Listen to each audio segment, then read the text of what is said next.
If you look at the global burden of disease study in 2017, poor diet is definitely the number one risk factor. It's the biggest contributor to chronic disease and premature death in the world. Hi everyone, Dhru Purohit. Today we have Simon Hill on the podcast talking to us about the power of plants. It's a fascinating conversation. Stay tuned. So talk to us about polyphenols. Why are they important? And how can we incorporate them more into our life to get the benefits? Mm-hmm. Yeah, I'm fascinated by polyphenols. And, I think over the last 10 years, as you alluded to, the understanding of the microbiome has evolved greatly. And a lot of that is the development of new technology that has allowed us to better look and understand what the microbiome is. And sort of prior to this, our understanding of polyphenols was that, like other phytochemicals, they're found in these plant foods that are very colorful, like anthocyanins, for example, in blueberries. And that you would consume them and they'd be absorbed in the small intestine and enter your bloodstream and circulate for what was thought to be around 30 minutes.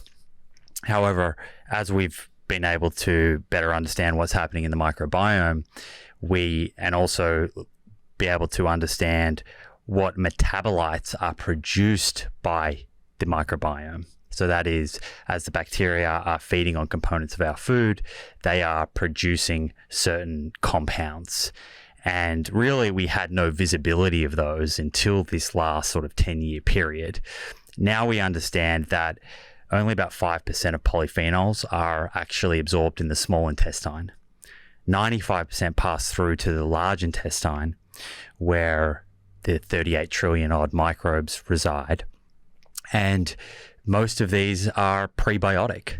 So we often hear about prebiotics and we think of prebiotic fiber and resistant starch, but polyphenols, many of them also have the capacity to be prebiotic in that they feed the bacteria, and then the bacteria is producing, up to 1,000 different metabolites, which then enter the bloodstream. And unlike the absorption that occurs in the small intestine, those metabolites are in the bloodstream for up to 48 hours. So if you eat a cup of blueberries, those anthocyanins, 95% of those pass through to the large intestine and are essentially fed on by the microbes. Those metabolites produced will be in your blood for up to 2 days. And we're just starting to get science that is now studying this at a deeper level and looking at, okay, well, if we do a randomized controlled trial and we split people into two groups, and one group we expose to a cup of blueberries, for example, very rich in anthocyanins, and then the other group we expose them to a placebo. We'll match it for sugar, but it won't have the polyphenols, but the energy content will be matched. What can we see in terms of health outcomes or certain acute outcomes? So there are a range of studies, for example, that are looking at cognitive domains and have done exactly that. So from children to adults to elderly, looked at what are the acute effects in terms of cognition following the consumption of anthocyanins, this class of polyphenols. And you can see that there are significant improvements in cognition in that 3 to 6 hour window after consuming blueberries. And there are a variety of mechanisms that are thought to explain what these metabolites of the polyphenols are doing. And I think now what we understand, and I think in the next 5 to 10 years this is going to change a lot, but as it stands now, it's almost like these metabolites sort of are on the offensive, and then they're also on the defensive. So on the offensive, they seem to be increasing cerebral perfusion, so blood flow to the brain. And that's thought to explain these acute improvements in cognition in that sort of 3 to 6 hour window after consuming blueberries. But then on the defensive, they seem to be increasing brain-derived neurotrophic factor and decreasing inflammation in the brain, which lines up with a lot of epidemiological research showing that people who are more regularly consuming berries have a slower rate of cognitive decline. So, that's one example of polyphenols in one food group, right? But there are many different types of polyphenols, broadly classified as flavonoids and non-flavonoids. And so people will be familiar with catechins in green tea or curcumin in turmeric. And our citrus foods are really rich in polyphenols, and cocoa in chocolate, for example, is another one, or resveratrol in red wine. So I think the main point being here is that we're kind of just on the cusp of understanding what these molecules do. For a long time, we didn't have the visibility into better understanding their action in the body. And although they're not an essential nutrient like a vitamin and mineral that we need for survival, and if we don't have, we can develop a deficiency and an acute illness, they are essential for optimal health and longevity. Yeah, so many times we think of food as we're eating this food for us, our human cells, our human DNA. And what's been great to see about all this research around polyphenols that's been coming out, and every day more and more, like you said, we're just at the beginning, is it's just another reminder that there's a lot of things that we eat that are not just for us, that our gut bacteria are driving the show in a lot of instances. And I mean, there's so many areas that I want to take that with you, from personalization to, food sensitivities, to so many aspects, and we'll get to all that. But I want to start off with, I want to piggyback off of that, and I want to talk about another thing that's related to the gut, which is fermented foods. I think of fermented foods, especially some of the recent studies that have come out of it, as probably like one of the most underrated category of foods. I'm Indian by background, from South Asia, and growing up, every other meal that we had, especially for dinner, because during the day, we were eating a processed vegetarian food diet. I grew up vegetarian. I'm eating crappy school lunches in America and things like that. And at night, we'd have a really amazing, home-cooked Indian meal. And every other night, depending on my mom's schedule and what she could make, there was always some sort of fermented dish that was there. And then we'd go visit family in India, to the state of Gujarat, which I was where my family comes from. And fermented foods are so baked into the culture. And you were often sort of scolded or told, if you don't eat that, then you can't get some sort of other reward that was there. They didn't know fully why. They just knew it was part of, it was just the intuition that was baked into society. Yeah. What do you want to say about fermented foods? Yeah, and I mean, there are many cultures around the world. In South Korea, there's kimchi, for example, and intuition is incredible, right? And I often talk about this. It's science is our method to test intuition, and I think you're alluding to a recent study that came out of Stanford University, led by a group of researchers, the Sonnenbergs and Professor Christopher Gardner. These are kind of like the dream team researchers. If you were to get any researchers around the world to ask this question, how do fermented foods affect our microbiome and particularly our immune system, these are the researchers you would want to do that study. And they were really interested in looking at the differences between fiber and fermented foods on the diversity of microbes and also on markers of inflammation. Really looking at how do foods modulate the immune system. And we know from a range of studies that healthy people tend to have a more diverse microbiome. And people with chronic diseases, metabolic disorder, and other illnesses tend to have a less diverse microbiome. So the kind of hypothesis was that if you if you feed people more fiber, you'll increase the diversity of the microbes. And they weren't 100% sure with fermented foods, but we kind of do see fermented foods as this probiotic rich gut health food. So they were interested in seeing what would happen. And they enrolled 38 subjects. So not a huge study, but this is a very highly controlled study. And they split those people into two groups. One group took their fiber intake from around 20 grams a day up to 40. And the other group added fermented foods to their diet. And they actually added 6 serves of fermented foods, which is a lot, right? I don't think I've ever had a single day where I've had 6 serves of fermented foods. A serve being about a quarter of a cup of kimchi or kraut or 1 glass of kefir, for example.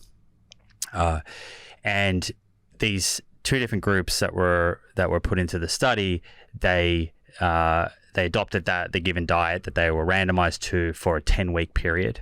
And the researchers were taking stool samples at the start and along the way and measuring these markers of inflammation as well. And they really found some very interesting things. And I think this is quite instructive, actually. I find it instructive in terms of feedback I get from clients that I deal with on a one-to-one basis. In the fiber group, they actually didn't see an increase in the diversity of the microbes, which was very surprising. That was on the aggregate, on the average. And in the fermented group, they did see across the board an increase in diversity. Exactly what we want to see, what we believe is associated with improved gut health. And from an inflammation point of view, in the fiber group, there seemed to be a very personalized response. For some subjects, adding more fiber actually increased inflammation, whereas for others, it decreased inflammation.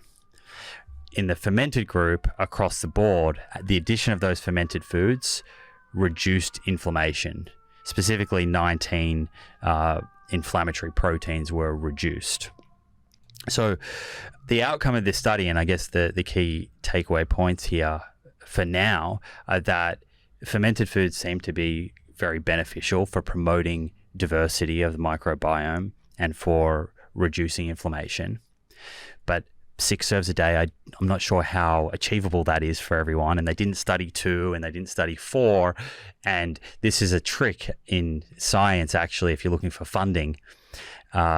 At the start, when you first go for funding, start with something that you are more likely to see a significant effect with. Of course, 6 serves. Right. Moderate effects don't really garner a lot of attention. And when you do that, you'll get some attention. You'll get some media, and also you'll have a good reason then to go back and get more funding later on to test 4 serves and 2 serves. And, researchers love funding. So that's a bit of a strategy that they have up their sleeve.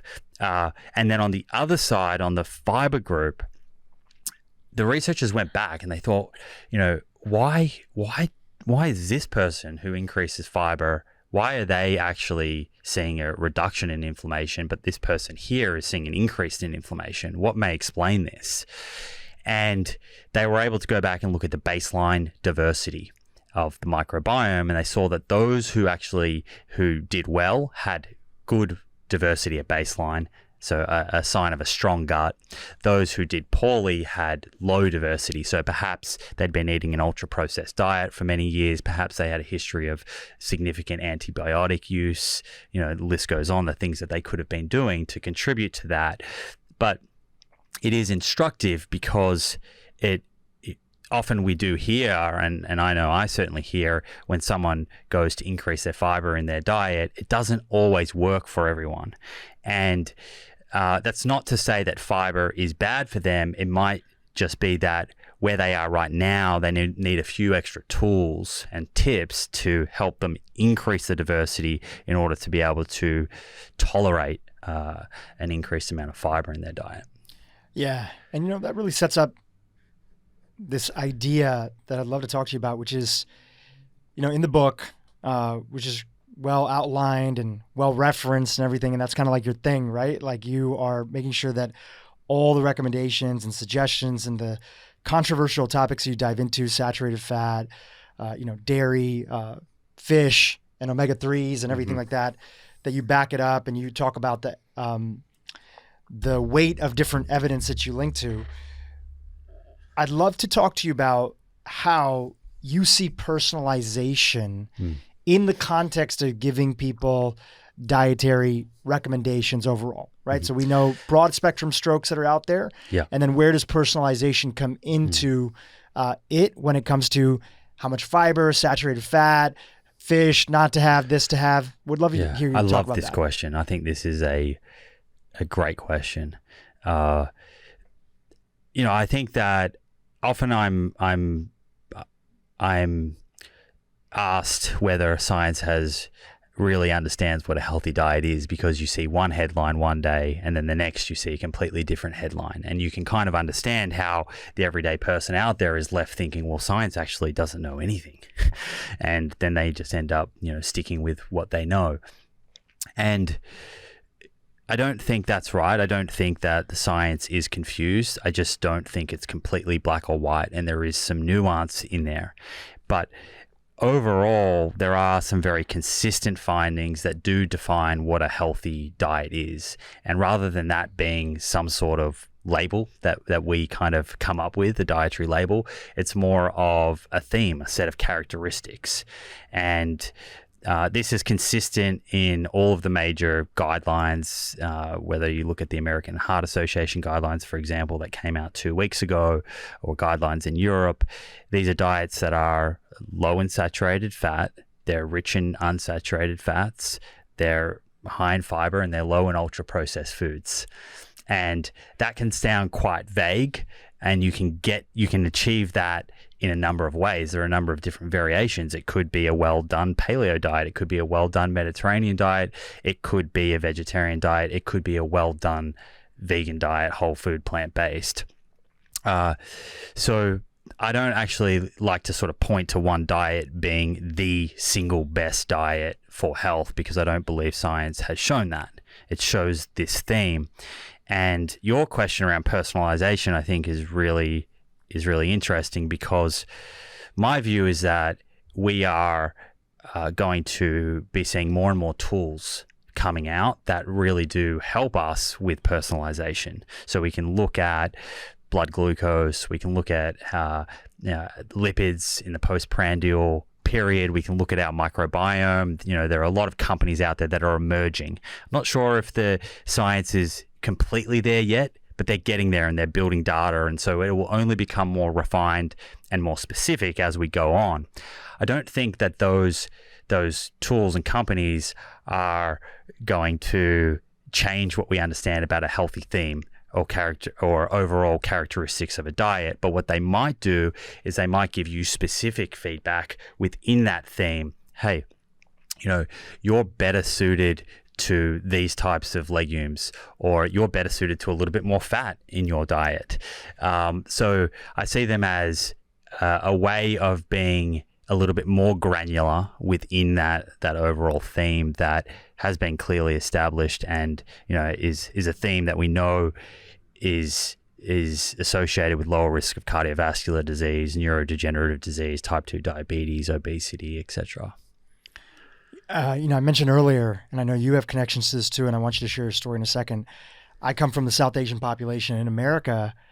The South Asian community, Bangladesh, Pakistan, India, that sort of thing, but specifically the subclassifications of individuals from India, which is a high percentage of people that are vegetarian, have the highest cardiovascular risk of any ethnic minority in the United States. So much so that, Stanford has a whole school that's there to, to look into it. And again, not everybody in that category is, everybody eats differently. And there's a lot of other markers besides just diet, right? It's generally a sedentary population set that's there. High stress environment. You have a lot of individuals that themselves might be, doctors or professionals or other things that are there. There could be some genetic components that are at play, and even some insulin resistance that, a population that has a high level of insulin resistance.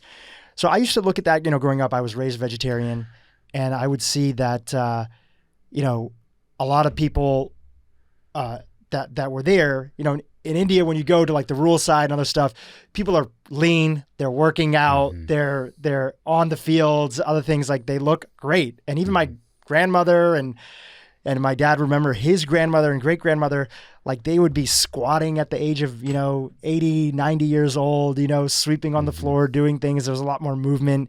And as our mutual friend Dan Buettner has talked about in his book, The Blue Zones, there's so many things besides just diet alone that plays into those things.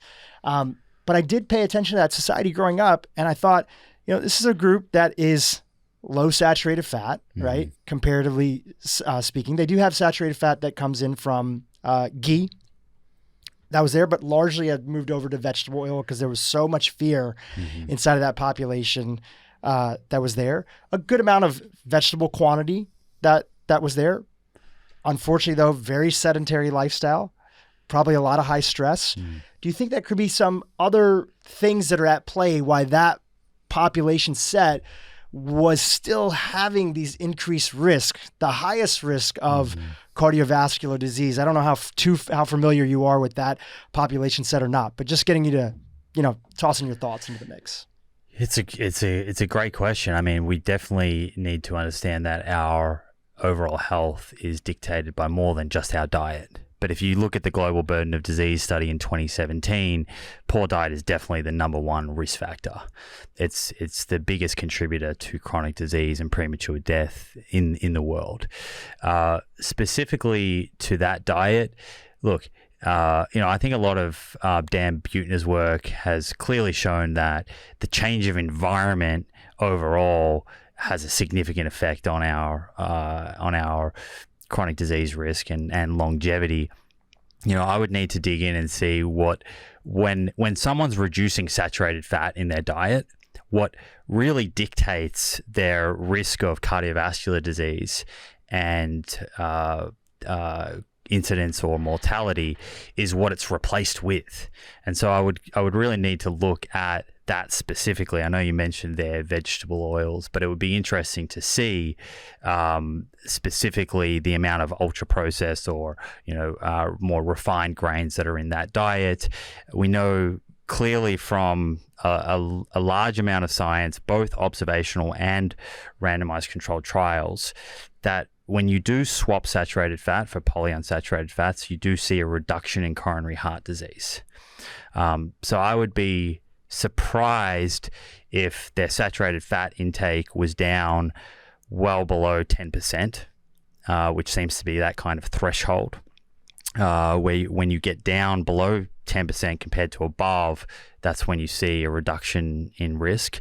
But I would be very surprised to see that they have super low saturated fat intake, high polyunsaturated fat intake, high fiber intake, and are still at significantly higher risk of heart disease. Now, that said, one thing that's important here is often just comparing population to another population can be deceiving.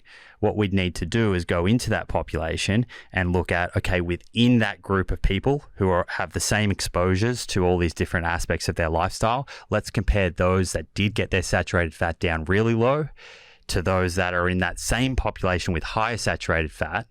And can we see a difference between them within that population? So there's probably a few things in there that I'd need to look at specifically. But across the board, even though, saturated fat seems to be still debated a little bit, I think it's reasonably clear that, it's not the be all and end all at all. But I think the guidelines are good that do suggest lowering it down below that 10% of total calories and considering what you're replacing it with. If you replace saturated fat with refined carbohydrates or trans fats, then there's no change in risk, or you may be increasing risk of heart disease. And we see that in certain populations around the world. But if you replace it with polyunsaturated fats, monounsaturated fats, or even whole grains, you see a reduction in risk. I definitely think in that population set there's a lot of refined grains that are there. and it leads to a lot of pre-diabetes population, even if people are not at pre-diabetes, right? I mean, most people don't even really know that they're in that pre-diabetic range. That can increase the overall levels of inflammation inside of the body. Definitely. I think that the most instructive thing for us here, we could look at this at some point and touch base on it, is that within that population, look at those with lower saturated fat compared to those with higher and see if there's a difference in outcome. I'll connect you with the Stanford has a South Asian heart department because it's been such a big issue in that population, and it'd be very curious to see, for them to go down that pathway. Anyways, enough about my story. Let's talk about your story. Talk to us about your life growing up and your father and how his health crisis was a big part of what took you down your path. Yeah, I grew up in Melbourne, actually, the first few years of my life. And then we moved actually here to the States. I lived in Texas. I learned to speak in Texas. I had a Southern American accent. You probably can't imagine that now. My dad was doing his PhD in Texas in physiology, and he was very interested in microcirculation and looking actually at what happens to our blood vessels when we develop type 2 diabetes and cardiovascular disease.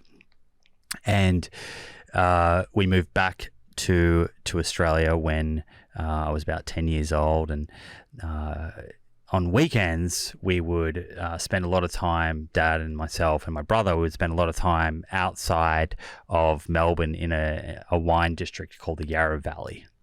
And this was just more of a kind of way to bond and drive around to these different small wineries, speak to the winemakers, and have some fun together. And on this one particular day, just my dad and I, we had a great day together exploring a few different wineries. We were driving home and my dad started to get some chest pain, and I could see that he was uncomfortable, and I inquired to check that he was okay, and he reassured me, everything's okay. I have a bit of chest pain, but I think it will be okay.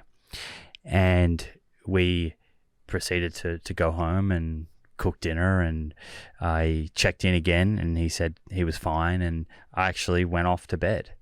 And not too long after, I was woken to some noise, and I thought I'd better go and check if he was okay. And I came out and he was sort of like clamoring on his way to make a phone call to the paramedics. 000 in Australia is our number for 911. And he actually had called them, and he handed the phone to me to help describe the situation. And I spoke to the paramedic and explained, what was happening. By then he was pale, he was out of breath, and it was really the first time that I'd ever seen my dad scared. I could see the fear.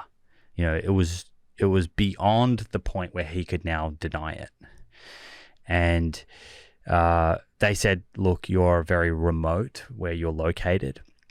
We were about, an hour out of Melbourne, and there was no hospital that close then. So they asked me if there was enough room to land a helicopter, and there was luckily a grass sort of patch out the back. And before I knew it, a helicopter came. They swept him up off the ground, put him on a stretcher, checking his vital signs, connected him to oxygen, and off he went. I couldn't fit in the helicopter, so I was told that I would just trail by road in an ambulance. And so I did that, and it was a very long drive to the hospital. I had called my mother and brother by that stage. They were staying in the city, and had told them to come and meet me, and that this was what was happening. All of this was happening extremely fast, and I think for context, it's important. My dad was 41, and he had no prior diagnosis. He wasn't on any medications. He wasn't relying on the healthcare system. He just looked like a sort of, young father who was reasonably fit and healthy. He would go to the gym 3-4 times a week, perhaps a little overstressed from work, and eating what I would say is the typical Australian diet, not an overly processed diet by any means. So it was very unexpected and out of the blue. And we went to the hospital, we waited, and the doctor came out and explained to us that my dad had a severe heart attack, which was, a big shock for us given his age. And however, they had saved his life, which, was a huge relief for us. And the doctor said, look, tomorrow you'll have a meeting with the cardiologist as a family, a kind of debrief, and we can explain the prognosis. So we went back and had that meeting, and I can remember this meeting vividly, going in there and sitting down with this cardiologist, and it was only a 10 or 15 minute sort of time that we had. Explained what had happened to my dad's heart, and had taken my dad's history, and my dad's dad, my grandfather, had also had a heart attack. His was when he was 61.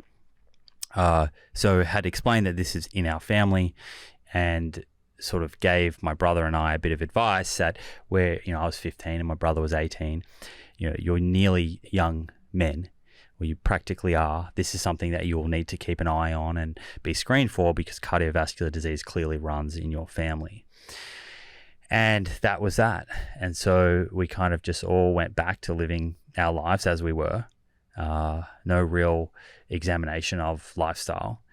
And I and my brother both really thought that, our sort of genetic card that we've been dealt is, weak genes when it comes to cardiovascular disease. And this is going to be something that we will likely have to deal with, like our father did at such an early age.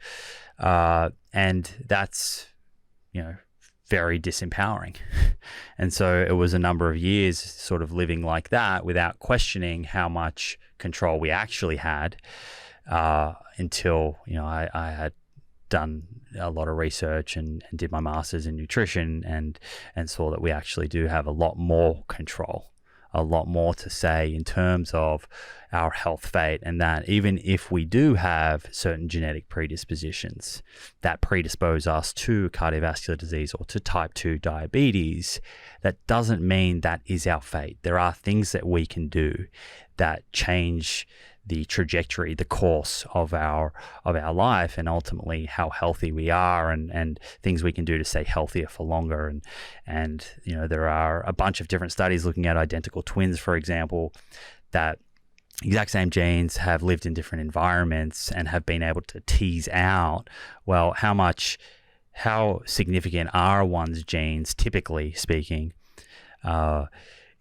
compared to their environment. And it seems that genes probably dictate around 20% of your health fate, and your environment and the decisions you make day to day about how you're navigating through life, what you're eating, are you exercising, how you're sleeping, these things control about 80% of your health fate. So you have 4 more times control than your genes. Of course, there are, very rare genetic variants where, unfortunately, no matter how someone lives, their fate is determined by their genes. But what I'm talking about is these chronic diseases of type 2 diabetes, of cardiovascular disease, fatty liver disease, that we've essentially accepted in our societies and normalized.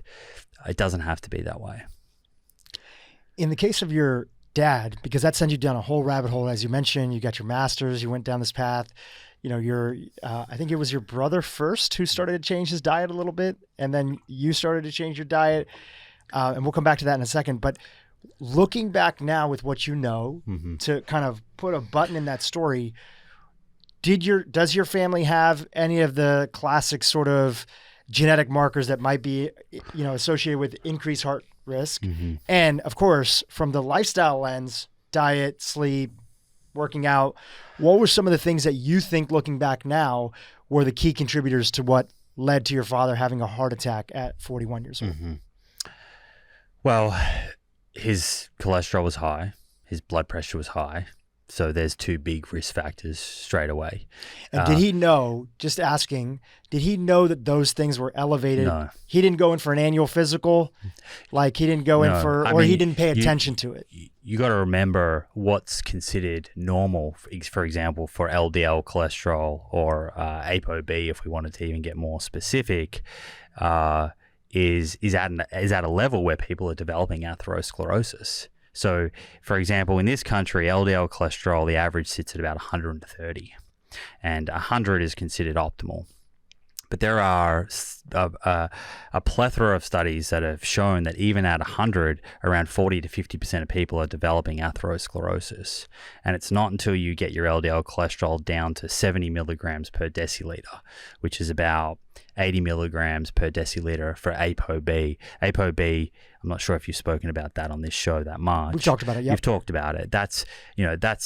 We talk about LDL cholesterol, but really measuring LDL cholesterol is kind of just a surrogate marker for how much ApoB there is, because around 90% of the ApoB lipoprotein, which is the atherogenic component, it's what causes the particle to get stuck in the intima.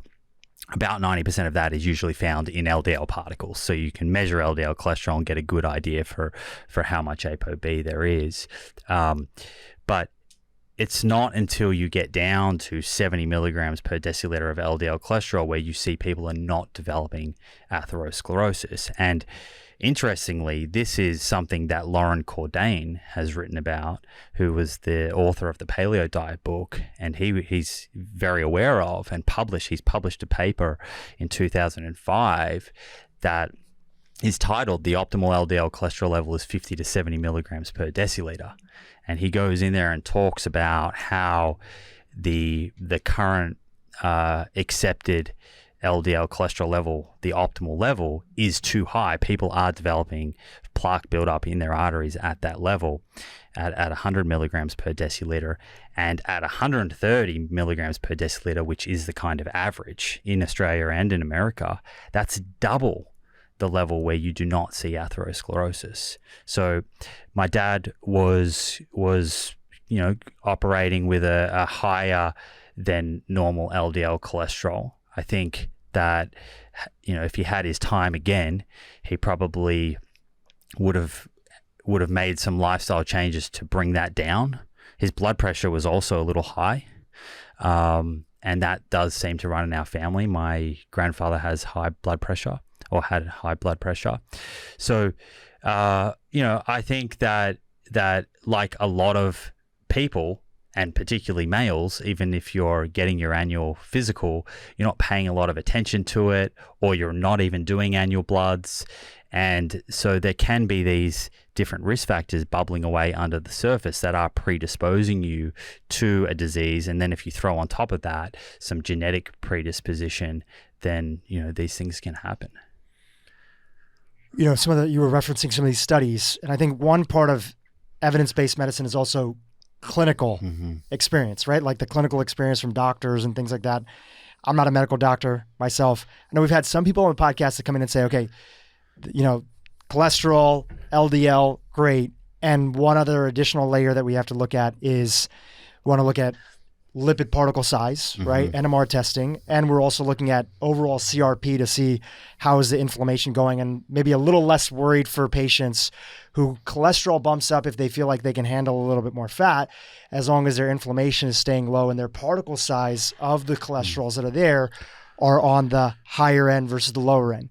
Anything that you've come across while you were writing this book together about those components? Yeah, I would point everyone to a paper written by the cardiologist Brian Ferentz. It's part of the European Cardiovascular Society guidelines in 2017, because he goes into this in detail. And I think this is really important for people to understand, is that, often when you speak about high cholesterol being a risk factor, I do hear, well, my HDL's high, or, but I don't have oxidized LDL, for example. Or, what about particle size, large, fluffy versus small, dense, for example? And we have enough science to show that even when you adjust for those, and what I mean by adjusting is that, let's say we're looking at someone with higher LDL to someone with lower. When we adjust for particle size, which means we're removing that as a variable, we're not going to compare people high LDL versus low LDL who have different particle size. We're going to remove that. So we're only going to look at people with the exact same particle size. We still see that LDL cholesterol being higher increases risk of coronary heart disease. And so, that's what this gentleman wrote about. So he's done his own studies. So this is completely summarized in that guideline paper, and that is why, despite some of this stuff that you'll hear online and on Twitter about oxidized or about large fluffy, and don't get me wrong, large fluffy can modulate the risk, but it's not like if you have high LDL and it's large fluffy that you're not at increased risk compared to having low LDL. You would be at much lower risk at low LDL, regardless of the particle size. That is so clear in the literature, and so that's a good paper for people to go and look at.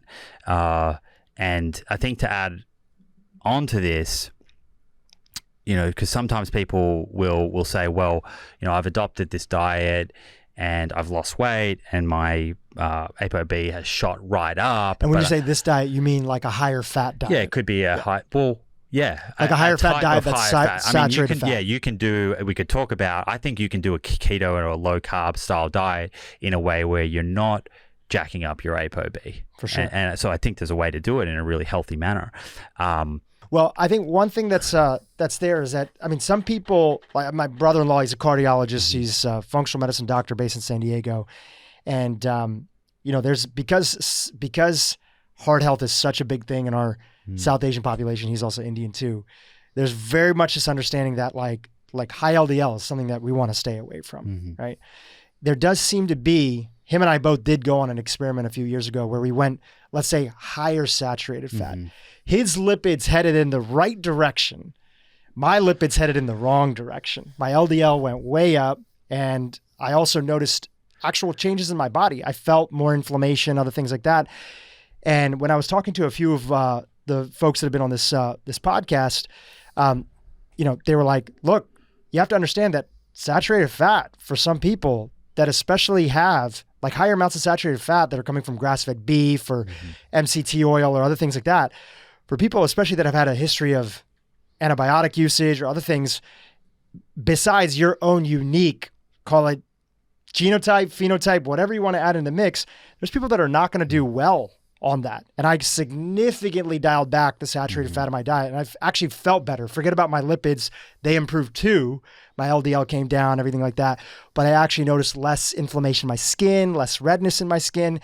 And my brother-in-law is over there trucking along, and his LDL and his particle size and everything is staying in the right direction. Now, I would have to dig a little bit deeper to get to what is his total percentage of overall calories that come from saturated fat. Besides just doing math on it, is there any other way that you recommend? Well, saturated fat, let's also remember it's an umbrella term. There are lots of different types.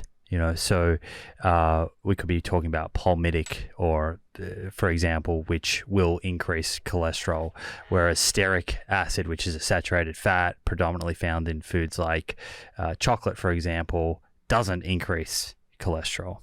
And MCTs do not appear to increase cholesterol. Coconut oil does, but that it has a lot more lauric acid, which some people say is not really an MCT, but pure MCTs do not seem to increase cholesterol. So there is some nuance here. If two people do a diet high in saturated fat, what foods are they eating? Is it the same type of saturated fats that they're being exposed to?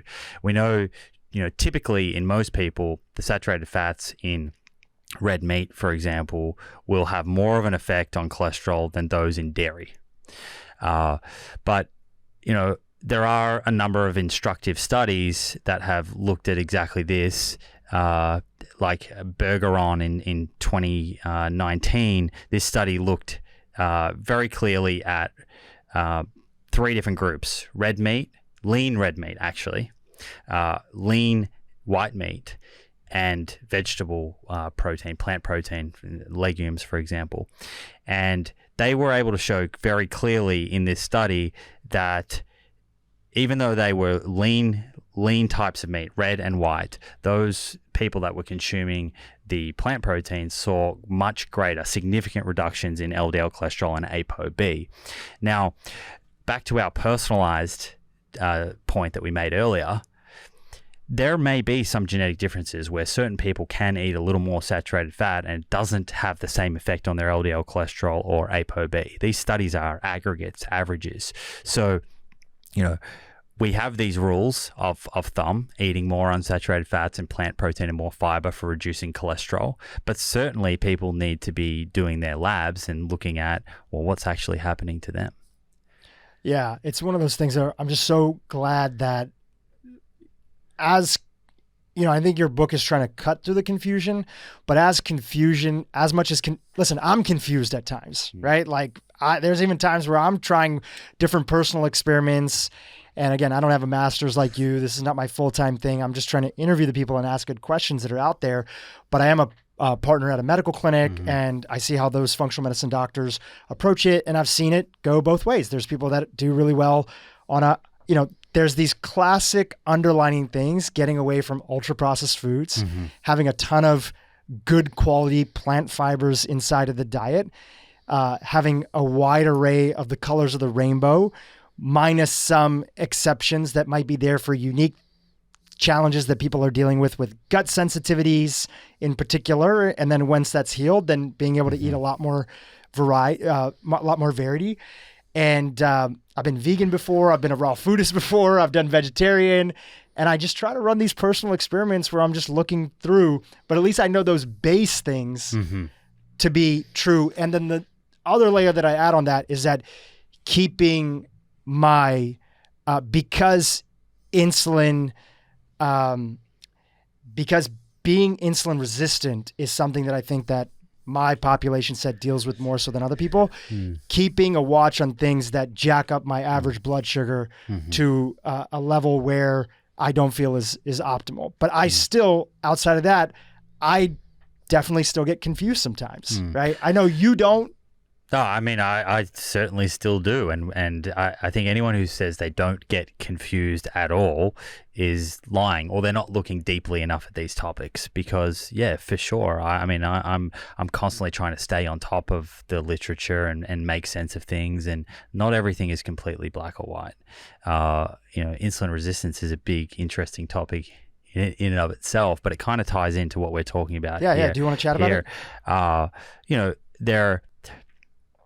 I think a lot of the time we shoot the messenger with insulin resistance, because someone who's insulin resistant, they have a banana or some type of carbohydrates, have poor blood glucose reading, fasting glucose or postprandially, and we tend to blame carbohydrates for that. But the literature is pretty clear, and some of this ties into fatty liver disease and insulin resistance in the liver. And there was a huge review just published in 2020 that looked exactly at this, and looked at human clinical intervention studies and looking at insulin resistance in the liver. And this is important because as you become more insulin resistant in the liver, you can't turn off the glucose that's being produced in the liver and going into the blood, and you end up with higher fasting blood glucose. This review really showed that, and it was essentially looking at different nutrients, saturated fat and carbohydrates, refined carbohydrates, fructose, high fructose corn syrup, for example, and was looking at how do these differentially affect insulin resistance. And they were able to clearly show, and again, these are all human clinical intervention trials, that when you feed people in a calorie surplus, both refined carbohydrates and saturated fats will increase insulin resistance.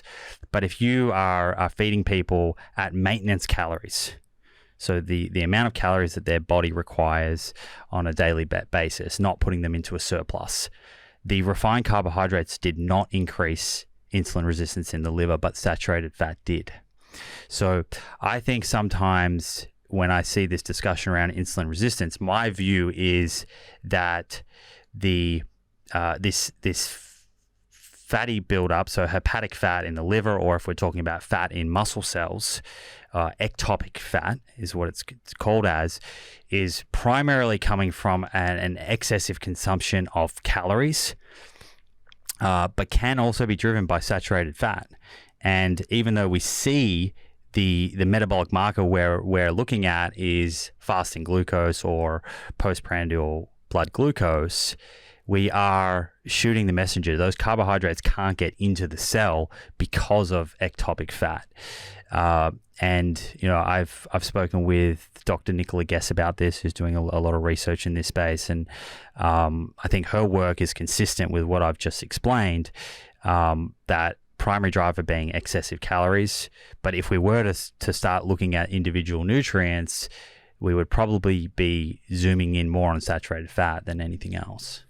Yeah, it's this is the confusing part, is that when people come into our clinic, or let's say any doctor's working with the patient, of, like one of the earliest indication in men that maybe that there's some insulin resistance going on is like is erectile dysfunction, right? And one in women is often PCOS. And so it's great to see the approach of how do people traditionally, like a integrative functional medicine doctor, regardless of what their views on dietary stuff are. Some are vegetarian, some are this, some are that. It's always interesting to see what the approach is to address, like how do you address that? Like how do you address that, erectile dysfunction? How do you address that PCOS that somebody's dealing with? And it's often getting them off of ultra processed foods, which helps on both sides, getting them off of refined carbs and saturated fats. Yeah, we should. That's a great point, because that's often overlooked, right? We've often ultra processed foods are sort of used synonymously as refined carbohydrates. No, there's saturated fat too. Fats Totally. So there's that component. There's generally an approach of getting the better quality fats in the diet, which naturally, even if the attention isn't to reduce, and again, there's different types of saturated fats, as you mentioned, getting better quality fats in the diet, olive oils, fish, which we'll come back to in a little bit. I know you have some comments on that. And then there's also just reducing the total sugar intake overall, which, let's say if they're using a continuous glucose monitor or anything like that, they're going to be indifferent, whether it's your Starbucks Frappuccino or whether it's you having, tortillas in the day that are bumping you up, and you're just cataloging it all. And that approach, within a very short period of time, 30 to 90 days, typically is the approach where, people start to see a reversal in symptoms that are related to that. And all of that is consistent with the literature. I don't think that's really in conflict with any of where I'm coming out. No, it's not at all. I think the thing that was added in as a layer is that I wonder, and I'd love to hear from you, is like, what would be the best beautifully designed study that would parse out the difference between those two, right? Because I would love to hear that, because I see it as a little bit of both. I see what seems to consistently work is that people are reducing their overall sugar intake, which includes some of the refined carbs, and they're reprioritizing the fats and getting people off of trans fats and ultra processed foods. So it sounds like it's a little bit of both. Is it fair to say that it's more saturated fat or it's more carbs? It kind of seems like it's both of those things. Well, it's tough in that scenario, because I imagine a lot of those people reducing ultra processed foods, there's a lot of weight loss. And really, a lot of the improvements that you're going to see in insulin resistance are driven through the reduction in weight. So to tease out what you're talking about, you would want to eliminate weight loss from this as a variable and look specifically at modulating nutrients. So looking at one group who is, significantly reducing their refined carbohydrate intake, the other group significantly reducing their saturated fat intake, but keeping total calories equivalent, would be the way to kind of tease that out. But I believe that, there is some research that has looked at that. And, even to date, if you look at type 2 diabetes, for example, I believe to date, the only trial that has shown improvement in insulin resistance without weight loss is a high carbohydrate diet. And that was done back actually in the 1970s and hasn't been reproduced, which is something that should raise a few alarm bells. But if you look at the big trials like the Verta Health studies, for example, with low carb diets, weight loss is probably the primary factor that is seeing the improvement in various biomarkers and reduction in medications. Have you ever experimented with like a continuous glucose monitor yourself, or do you recommend them, or do you feel like that is taking us in the wrong direction of what people are paying attention to? No, I'm open-minded about those. I know that seems to be a charged topic sometimes online. I see different people with different opinions about them. I actually was sent a kit from a company called Zoe. They haven't paid me anything, but I have received this, so I thought I should mention it. I haven't used it yet. I have this kit. They sent it to me while I'm here in the States because you can't do it in Australia. Right. So that has a CGM in there and has like a microbiome stool test and whatnot. So I'm looking forward to seeing what information it provides. Is it adding more confusion? I don't think so, as long as the information to the person using it understands how to use it and how to use the data that it produces. So, I don't believe there's any evidence to suggest, for example, an increase in blood glucose or insulin in the postprandial period that is within the physiological norm range is problematic. Sometimes I'll see online people suggesting that the goal should be to completely flatline it. So I think we just need to understand what is the data producing, and then when we look at all of the overall science and literature that we have on that biomarker, what does that mean to us? Now, is that hard for the everyday person? Perhaps, but I think these companies can support them and help them make use of that data. Yeah, I'd love you to meet Dr. Casey Means. She's been on the podcast before. She's also, outside a little bit of fish inclusion in her diet, is very vocal about being plant-focused with her approach. Yeah, I've heard her before. I think I heard her on this show. I think the stuff she's doing is great. Yeah, and the thing that I feel like that we've gotten a chance to dive into, and again, you guys would have a much better understanding of the research than I would, is that it seems to be a lot of strong evidence that high variations in glucose are directly upstream tied to the downstream effects of ultimately leading to lowering that insulin sensitivity that we all want inside of the body and building more insulin resistance that's there, because your body's constantly having to recalibrate comparatively to eating, again, however you want to do it. She's more plant focused, which I appreciate that approach. And she's talked about how she does it, including beans and good quality carbohydrates and everything like that. But it seems to be that the goal is not to flatline, but not to have these crazy roller coasters, which are very typical of also the sort of processed American or Australian diet that's out there. Yeah, I would agree with that, and that can affect your appetite and how you feel in the postprandial period as well. I guess where I was going with the flatlining is more in the ketogenic community. I think it can be a little deceiving as well. If you go on a very extremely high fat diet without any carbohydrates, are you actually improving insulin sensitivity? Or are you just removing carbohydrates and so you don't have to worry about that as a problem? But I think if you challenged most of those people, they would be insulin resistant.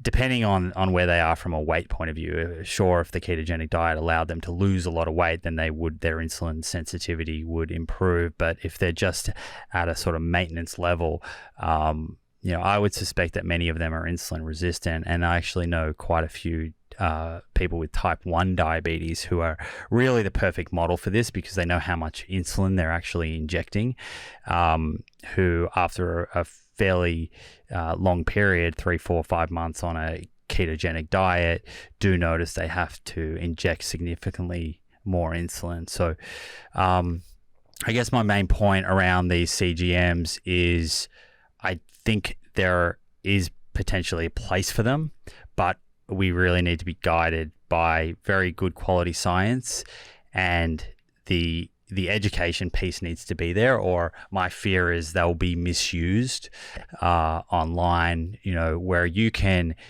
show, for example, have a bacon and 4 eggs compared to oatmeal with some berries on it, and on a sort of comparison chart you could show that the bacon and eggs is more of a flat line, and on the right is an increase in glucose. And I'd see this online all the time. Sure. And you can kind of make it out, well, look, on the oatmeal you see the glucose go up, and that's a problem. But really that's not a problem. We need to help people make sense of these tools to then really, either for themselves or if they're a health professional, make good recommendations and choices. Same thing with alcohol, right? I mean, like, not every alcohol, but like if you drink, wine, you're not going to see a big bump. Mm-hmm. And of course, everybody knows that alcohol is not ideal and is a neurotoxin. Mm-hmm. And so just because something doesn't spike your blood sugar doesn't mean that it's something that we want to be eating all the time on a regular basis. But I do think that it's part of a trend, and where I was going before, of some of the good side of this confusion and this attention that's there is, number one, people are suffering more than ever before in the history of humanity, and there's more awareness that they're suffering when it comes to this aspect of health, right? We're not living in our natural environments where a lot of these things were sort of baked in, and before, like, the industrial age that was there. So that's led to a deep curiosity. A lot of people have questions. I think that's a great thing. It's amazing. And it's science that will push it forward and help us tease all of that out.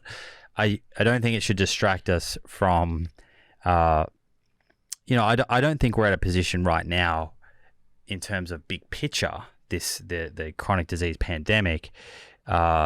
It's not like we don't know what to do. We just can't do what we know.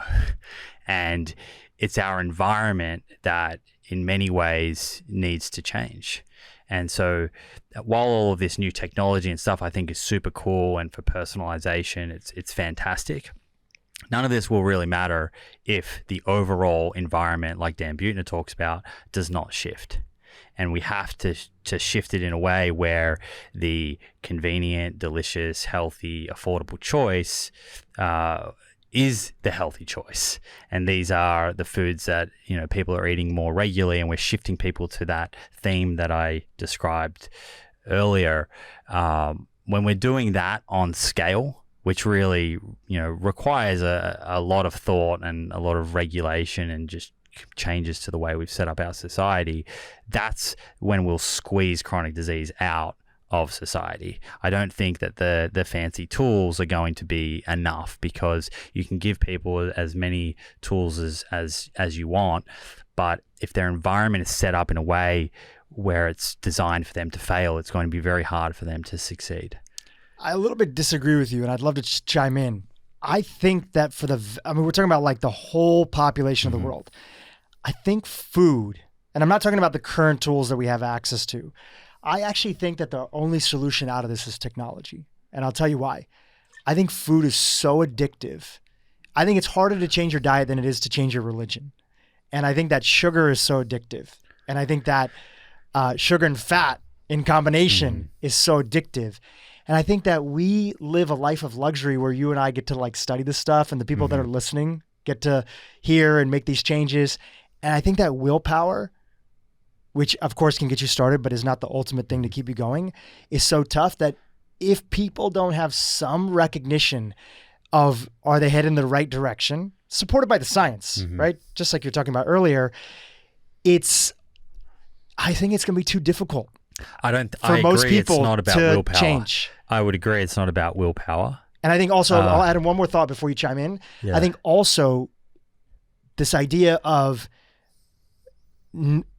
making the connection between what you eat and how you feel on a daily basis, just even like going back to like your dad's story, right? It's not enough feedback for most people to know. Like your dad, from what I've heard from other interviews, he was kind of not feeling like the best for a little while before. It's not like he felt perfect health. Would you say so, or correct me if I'm wrong? No, he was good. He was, he may have been a little stressed and overworked, but yeah, he was healthy. He was healthy going into that. Okay. So I guess my definition of what I mean by that health aspect is that it's very rarely that you, in the truest sense of mental cognition, right? Like it's not you go from 0 to heart attack. Most people are going to experience a lot of things along the way. They're going to notice a little bit of decrease in could be immunity, could be for men, it could be erectile dysfunction, could be a lot of different things that are kind of like markers along the way that are there. But most people don't know that, and they're not going to know even what to look for. So I think that if we just tell people what to do and it's primarily based on education alone without the intervention of technology, I just feel a little skeptical that and it's that people making decisions on their own without the help of tools it's almost a luxury. I'd love to hear your thoughts against that, and feel free to disagree with everything that I said. No, I agree with what you say. I think maybe I didn't really explain what I meant clearly enough. So I don't believe this is about education on an individual level or collective willpower at all. And that can seem funny for someone who writes a book. I say in the book that let's look at smoking, for example. We knew from the 1940s that smoking was increasing risk of lung cancer. It took until really the 70s and 80s for legislation to come in. There was taxes, there was changing in advertising, and by that stage, doctors were now recommending people not to smoke. It took 3-4 decades from the science to those changes to actually come into place. And so there was a long period of time where if people were able to get good information, they could make change, and they didn't end up with lung cancer and they lived for longer. So education in the book for me is about giving people information now who are privileged enough to be listening to this podcast or buy the book to say, hey, the food environment is not going to shift overnight. So you are going to need to navigate in this tricky environment and make better decisions if your health is important to you. Where I was going with what needs to happen to really squeeze chronic disease out of the society is not that. It is actually legislation physically changing our cities and our food environments, stopping marketing of junk food to children. We're getting them addicted from the beginning, stopping these ultra-processed food companies from sponsoring all of the sports stars and the advertisements at halftime that all these young children are watching, and they're seeing their idols associated with these junk food brands.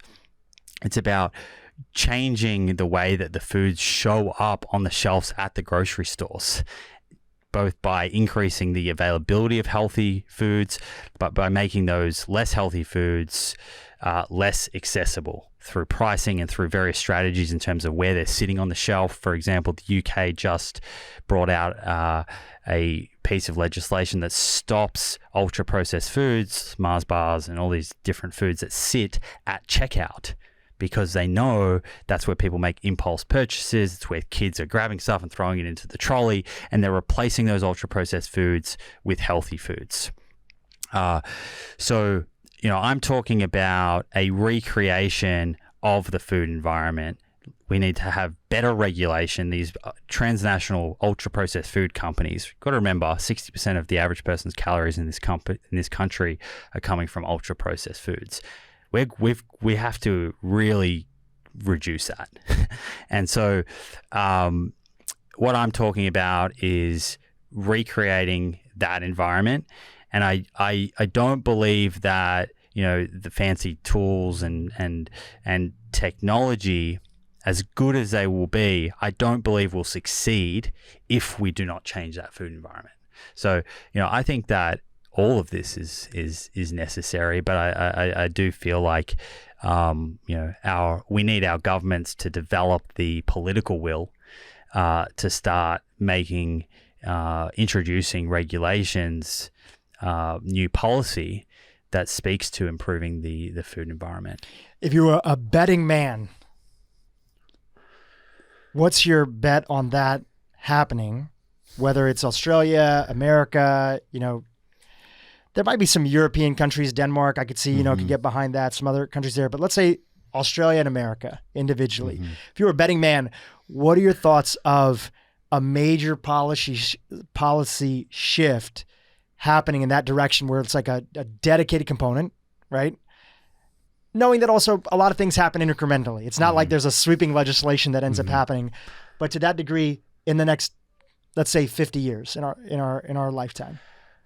I think it will happen, but it will happen slowly. Look at smoking. I see that as a perfect example. It took a long time for changes to come into place and to see big reductions in the incidence of smoking in our communities. So, in many ways, I look at our politicians and I don't see them as leaders; they're followers. They follow the community and the way the society changes its views on certain things. And it will incrementally get to a point where it's just not acceptable to be marketing these foods to children that we know have addictive properties and are setting them up for obesity and type 2 diabetes. It's just going to get to a point where they're going to have to step in and regulate. And like things like sugar taxes. These are not policies that governments traditionally have wanted to touch. It's a great way to lose votes because people don't really want to be told what to eat. It's a very unfavorable area of policy for a politician to step into. So we've really, for a long period, seen them just steering clear of it. And as a result, these transnational food companies have had a very free run in an underregulated market. But it is changing. There are now sugar taxes in 20 plus countries around the world. So there are countries that are putting their foot down saying this is enough. We need a healthier population that's happier. They're going to be more productive. There'll be less healthcare costs. There is introduction of policy in certain countries that are stopping what's called the revolving door. This is happening right now. So you have politicians in high up positions who are creating policy, who will leave their position and then go and work in a senior position in the food industry. And they have these very tight relationships that exist between government and food industry. And of course, that results in certain policies that would be unfavorable getting blocked, and favorable policies getting approved. And what's happening in certain countries is they're putting what's called a cooling off period in place, which I think just has to happen from a conflict of interest point of view. If you're in government in a high up position and you leave that position, instead of being promised a job in the food industry, you actually have to, for 3, 4, 5 years, you can't jump and work in the food industry, and vice versa. So, call me an optimist, but we have a big problem, right? But there are things happening around the world, and the chronic disease numbers are just mind-boggling. We can't just keep ignoring them, and throw on top of that planetary health, and these. I think there will be enough pressure on politicians to start implementing these things, particularly, the younger generations that are coming through more and more increasingly, they care about these issues. So, it'll hit a point where it becomes the favorable thing to actually start changing the food environment so that it is a more equitable one, it's a healthier one, and people are eating healthier food that's actually nourishing them more often.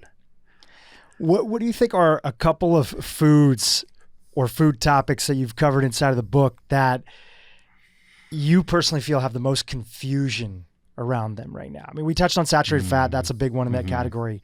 Are there any other couple ones that you feel are like there's a lot of... You're throwing me under the bus here. I didn't make a big deal of seed oils in the book, but I think there is some confusion about seed oils. Yeah, let's go into it. I've read a little bit about your thoughts on seed oils and their connection to inflammation. I know that we've talked a lot about seed oils. We've had people talk a lot about seed oils, but would love to hear your perspective. And and what you've gathered together from the science that's out there? So firstly, I'm not a sort of seed oil advocate. I don't think they need to be part of a healthy diet. I was just really interested in, there seems to be some significant demonization of seed oils out there, and the general sort of rhetoric is that they're very inflammatory and that they promote obesity. And I thought that was really interesting and wanted to look at the studies and again go back, evidence hierarchy, look at what's the quality of the science that people are using when they're suggesting that these oils are inflammatory, and what do we see when we look at human intervention studies. And most of the claims around these seed oils being inflammatory are from mechanistic studies. So Petri dish level science, which is an important area of science. That's what my dad still does today. He's done for 40 years. But that's really hypothesis generating science. You can rarely use that to make public health recommendations because many things that we see under a microscope do not play out in a human. And can I add in one note there? Yeah. And part of that is also too, talking about a subject enough to support the people that are doing research around it to actually go and do research. Like prior to like a lot of the work on fasting that's come out by Walter Longo, Sachin Panda, like all these people that are there, the research on fasting 15 years ago was more limited, right? So sometimes there's not the research that's there, and sometimes in some cases there is the research that's there. So just want to make the distinction between the two, is that if they've done the research to look at the seed oils versus not, and then the variations of what that research would look like. So I was just making the note that sometimes things have not been done at a high enough level because nobody's funded that study. And in that case, if all you have to work with, I mean, this is how the evidence hierarchy works. If you're a certain topic and there's no data on humans and there's some interesting findings at a mechanistic level, so it's hypothesis generating, but it might be enough to make a public health recommendation at that point and say, proceed with caution. This is what we've seen at this level of science. We don't have higher level of evidence to date. But in this instance, we do. There are lots of human clinical intervention trials showing, and I guess I should rewind. The idea that seed oils are inflammatory really comes from the fact that if you look at the omega-6 pathway and you look at linoleic acid, which is omega-6, it's a short chain omega-6. If you look at that pathway, and linoleic acid is rich in seed oils. If you look at that pathway, linoleic acid gets desaturated and elongated and gets reduced into a long chain omega-6. And I know you've spoken about this on your show, but one of the intermediary omega-6s is arachidonic acid. And this is a precursor to a number of inflammatory derivatives molecules. So the idea is that these seed oils are inflammatory because they're rich in linoleic acid that will increase arachidonic acid. It's a mouthful, that one. We'll call it AA from here on. And you'll get an increase in interleukins and various inflammatory molecules. And it makes sense on paper when you look at it, but when you look at the human clinical intervention trials, if you feed people linoleic acid, you do not increase AA in their tissues. And if you feed them linoleic acid, you don't increase inflammatory markers. And this has been reproduced time and time again. And so I found that really interesting. And there's a paper people can refer to by Philip Calder. He's probably one of the main researchers looking at omega-6, linoleic acid, and inflammation. And he wrote this paper last year reviewing all of the literature. And he describes exactly that despite the claims of increasing inflammation, the studies show that's not the case. And in that study, do you know what was the primary marker? Because this has come up with a lot of studies on inflammation. what is the primary ways that they're measuring? Is it CRP? Like, what is the primary methods of looking at inflammation? So that's a review, and they're looking at all of the various human clinical intervention studies. So each of them looks at different markers. They tend to all look at CRP, but there are other interleukins and other markers. I think it's 20 or 30 different markers across the board that have been looked at. So, is something being missed? Maybe, but it doesn't seem, based on the most common markers, that when you feed linoleic acid, it doesn't seem to increase inflammation, which then does line up with large-scale observational research, which shows people that are consuming more linoleic acid have lower risk of all-cause mortality. And this is even in large population studies that have looked at tissue levels as a marker of linoleic acid, so much more specific than, say, a food frequency questionnaire. So, I mean, you have to wonder when there's converging lines of evidence all pointing in that direction, is the mechanistic data that suggests these oils are inflammatory? Is this another case of something we see at a mechanistic level that doesn't play out in humans? And, reverting back to what my initial point was, that I'm not some sort of seed oil advocate. My problem with the anti-seed oil rhetoric is not that I think seed oils need to be in someone's diet. I don't. But usually what happens is it's anti-seed oil rhetoric followed by you should eat saturated fat instead. And really, if you zoom out and look at all of the literature, there's no need to be consuming seed oils in your diet. You could. I don't think we need to completely fear them. I don't personally think that's unwarranted, and I think warranted. And I do refer people to that article by Philip Calder. But saturated fat, I do think we need to be mindful of.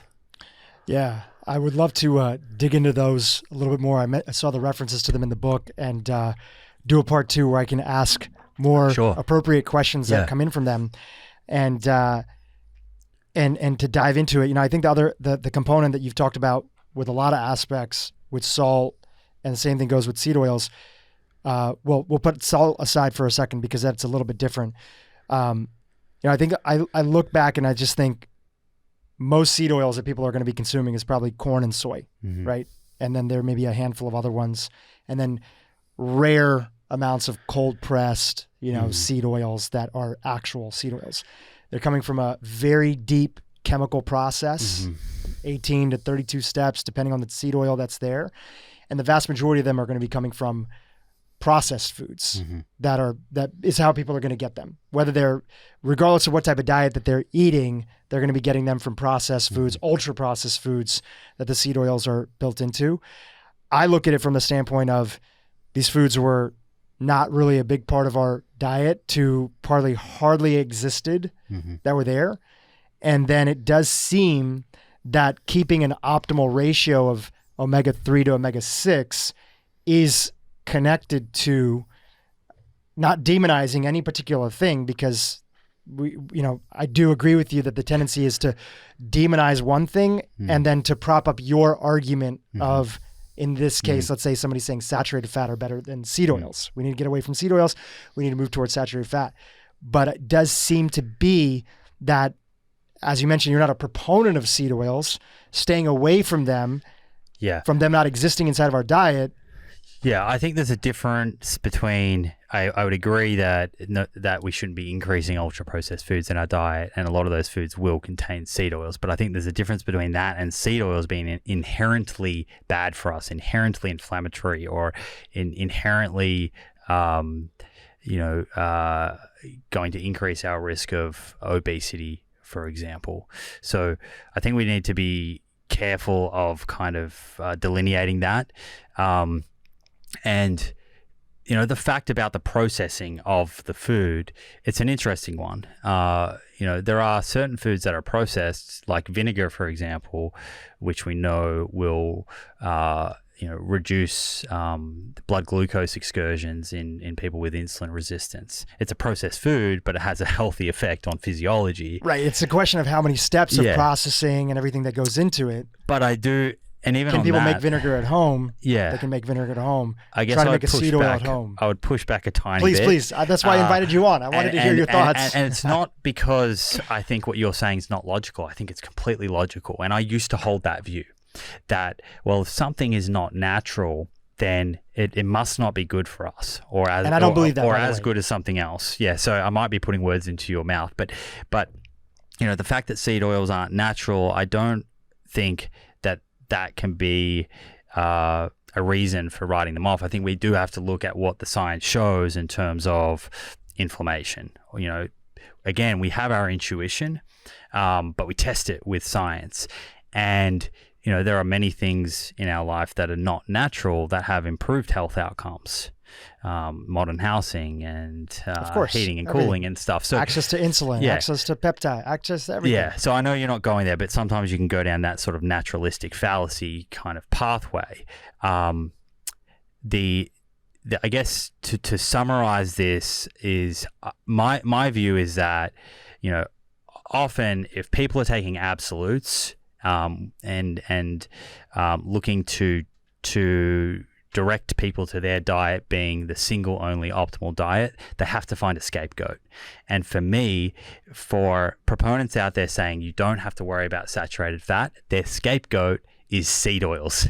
And my challenge to them is to look at the science that I've just shared, look at the review from Philip Calder, who is probably one of the world experts on omega-6s and studying inflammation, and to step outside of the mechanistic data, right?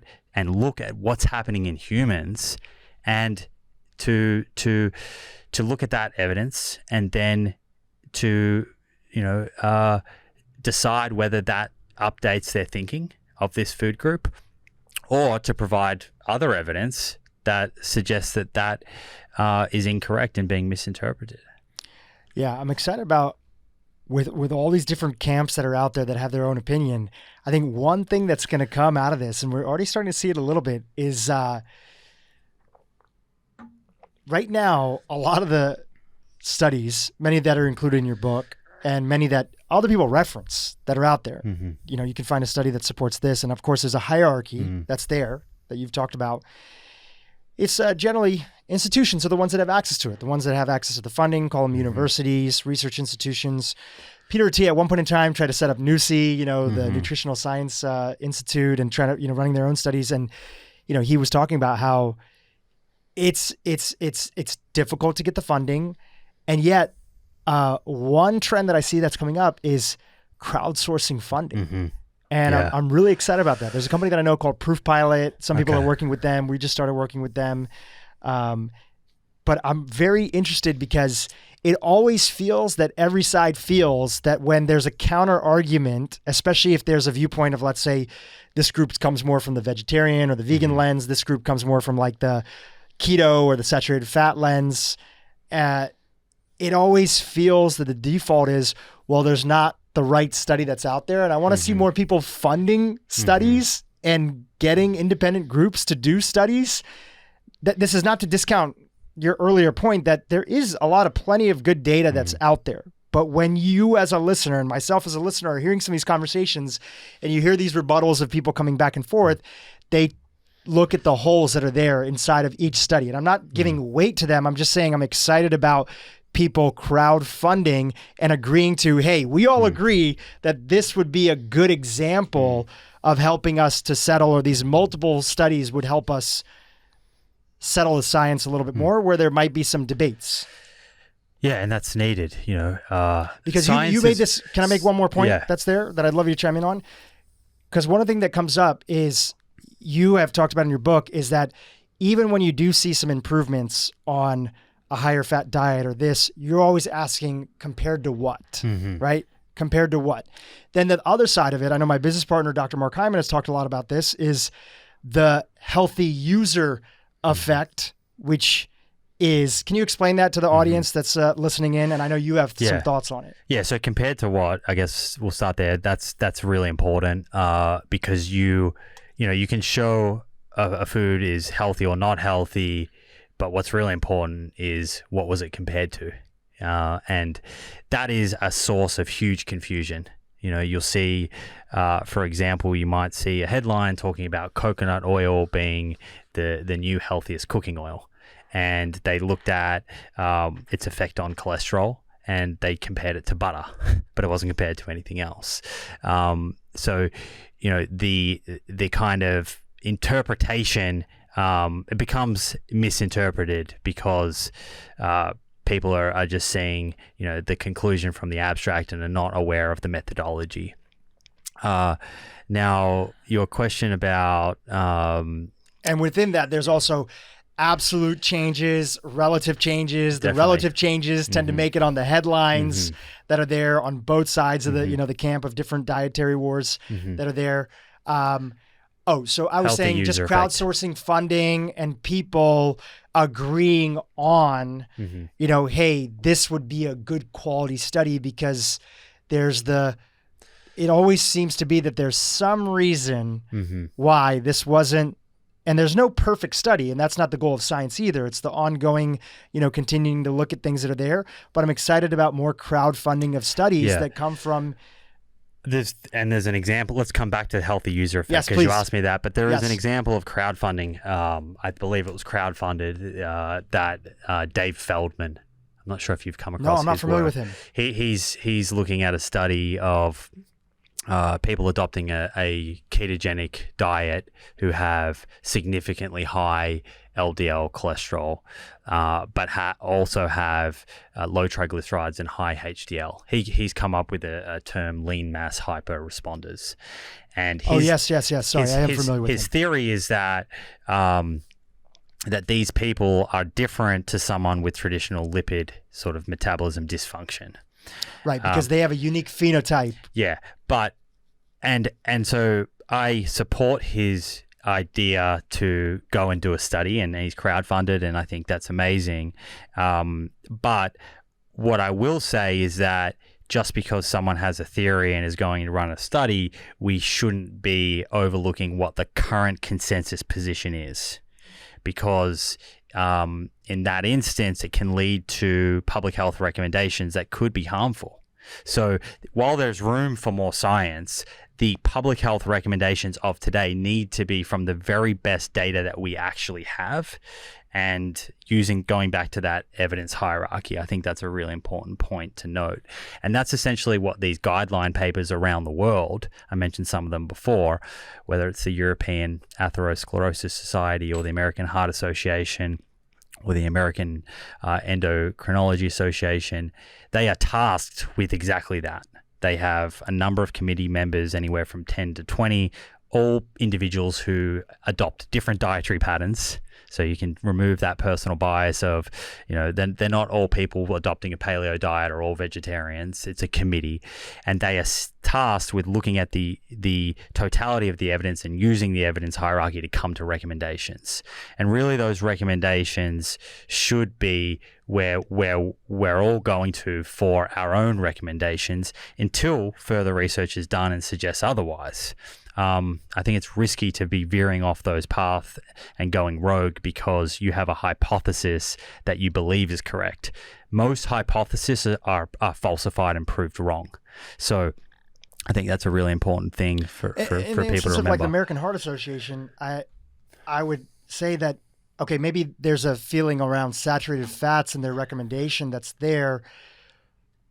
For the longest time, I mean, their recommendations on sugar seem to be influenced by the industry that was funding them. They're making pretty hard regulations on sugar, saying to really that's like limit. More recent, but we've known the data on sugar for quite some time, and the funding on the American Heart Association.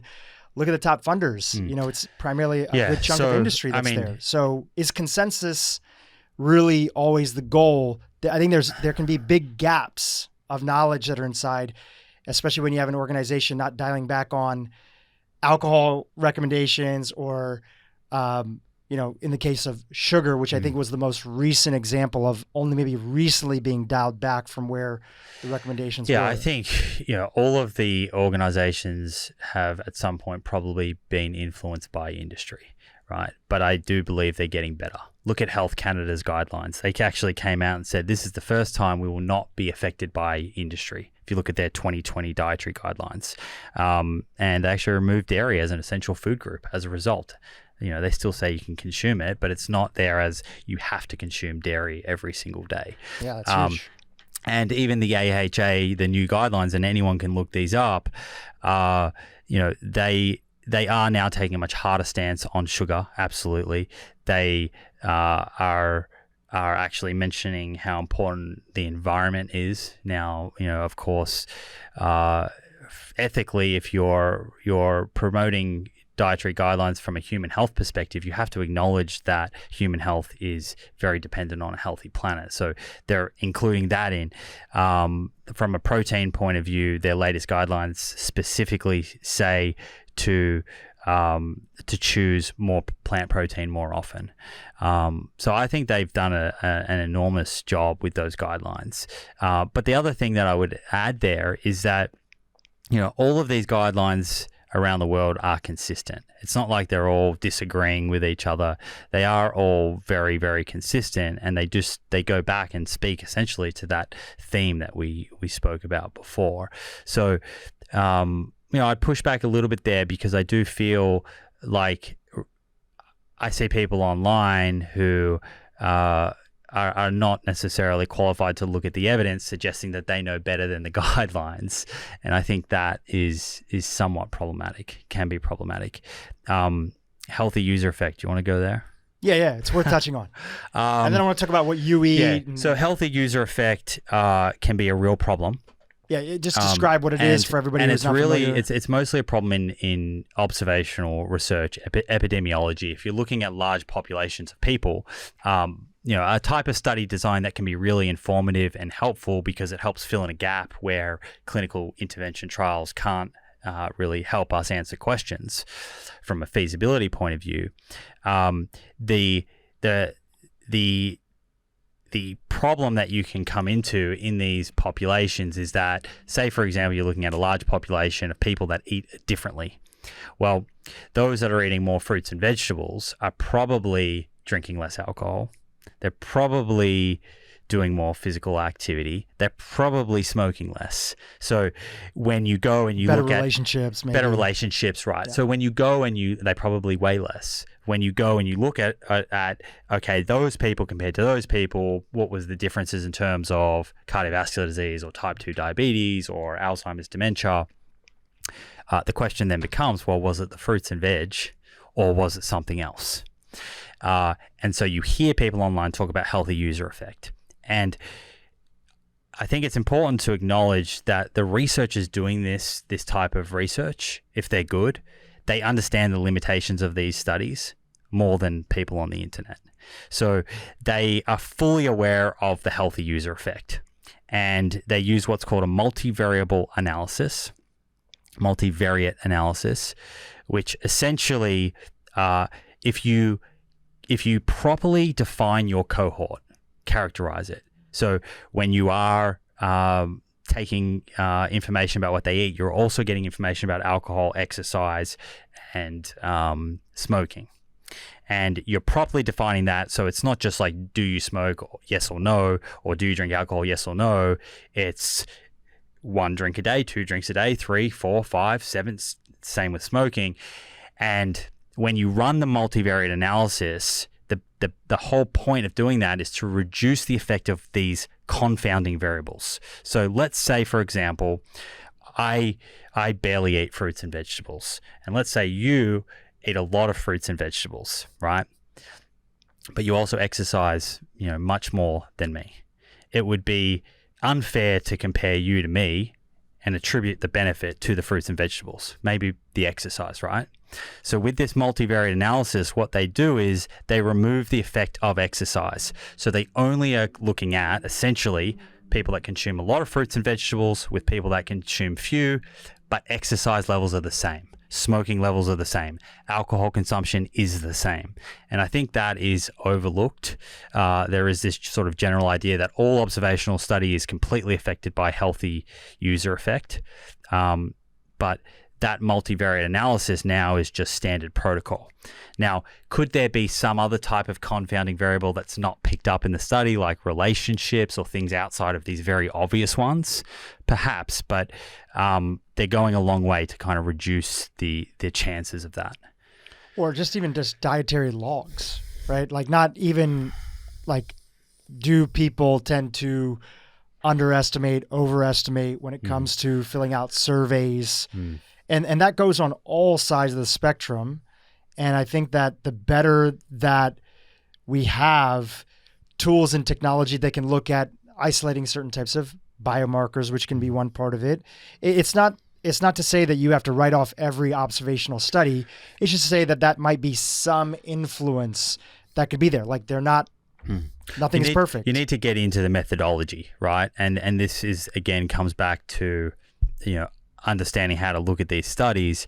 For example, if a study is using a food frequency questionnaire, they should have validated it in that population. Again, this is standard protocol in good epidemiology. So the idea here is that there are a number of tools to do epidemiology really well, and we need people to lean in and continually to do it better and better and better, because it will give us more confidence in our results. And what I mean by validating a food frequency questionnaire is we do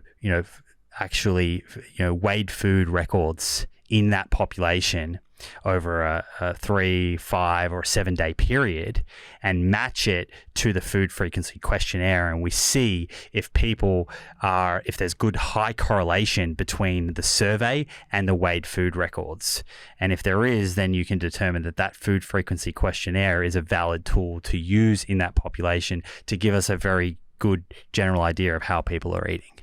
It doesn't really feel, and I'm much more limited than you, but I just started taking a foot into this world because we signed this partnership with a company called Proof Pilot, which helps companies run their own clinical trials and things like that. And we had introduced into the Cleveland Clinic, where there's Dr. Hyman Centr, the Center for Functional Medicine over there, and they published their first study in JAMA.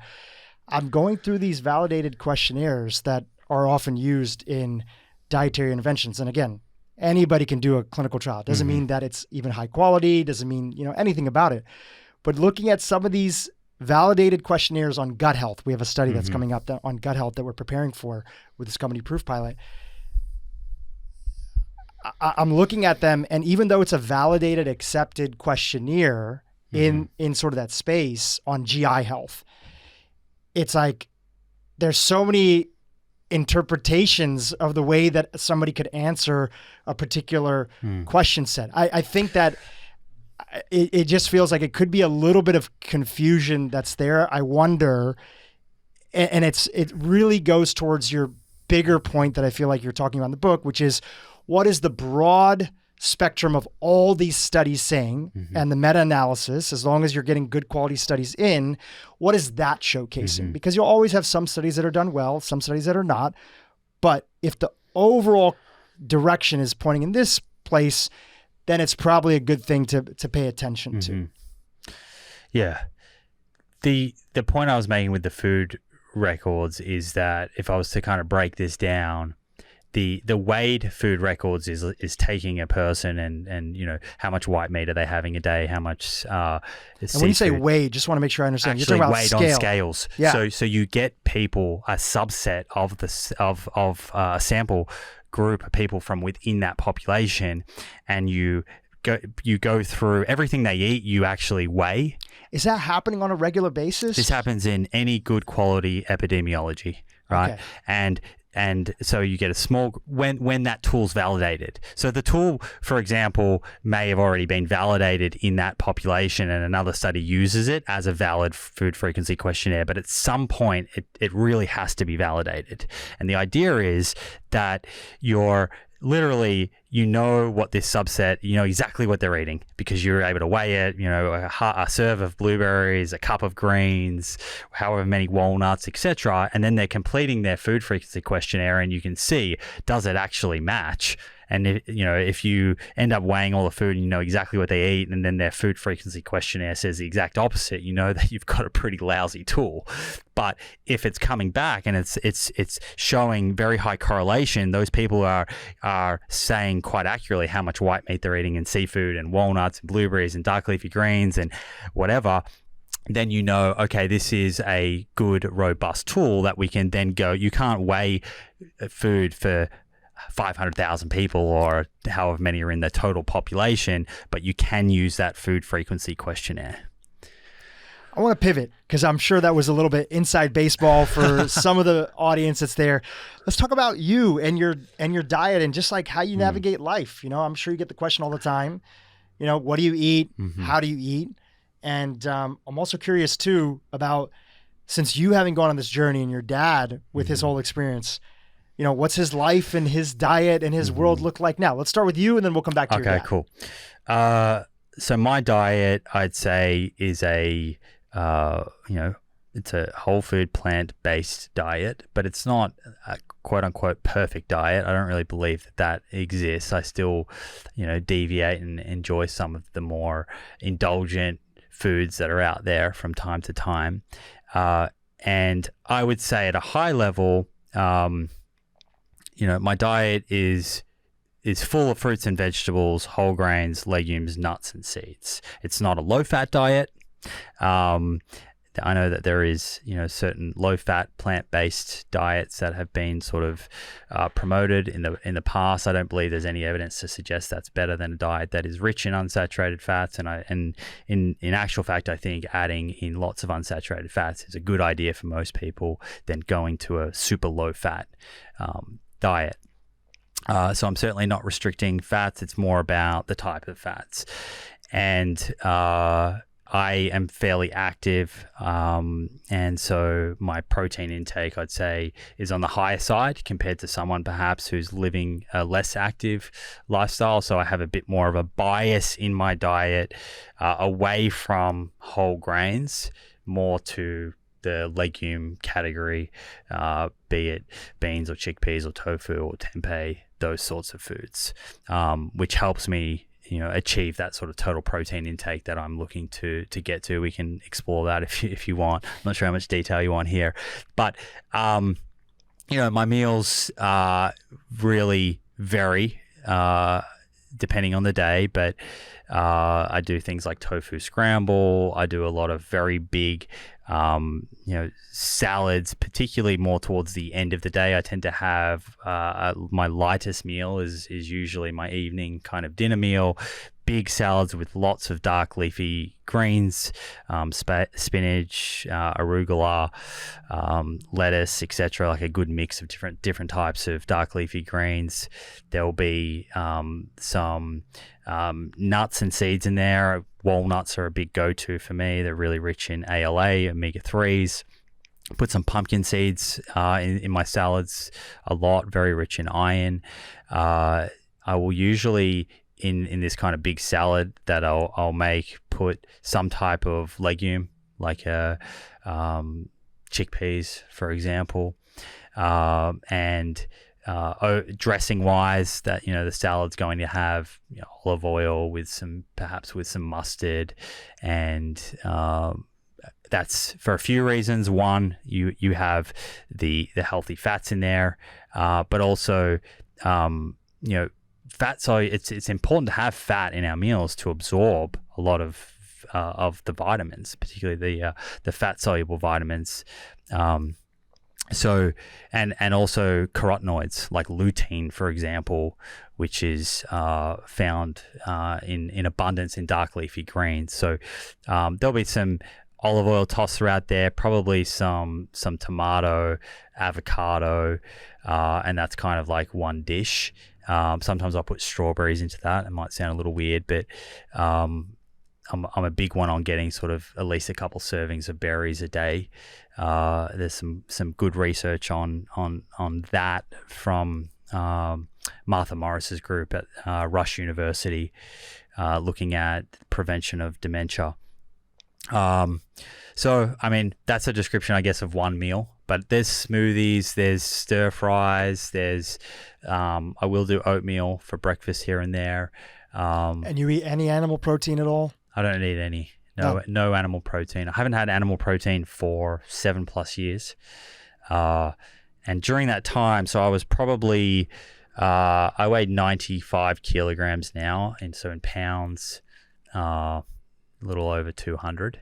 And I was, at the start, I was probably around 83, 84. So I've managed to build strength and put on quite a bit of size over that period, which I believe lines up pretty nicely with quite a bit of science that's come out speaking to, if your goal is to build lean muscle, if it is to improve strength, then what seems to be most important is total protein intake at around 1.6 grams per kilogram.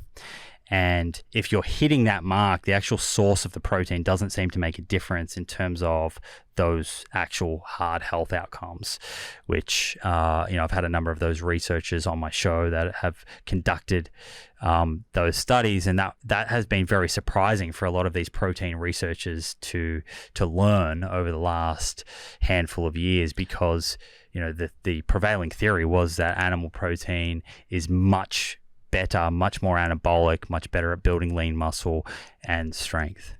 And so for you, just because you brought up protein, how much does that translate that into grams? 150. 150 grams of protein is what you're having a day. Mm-hmm.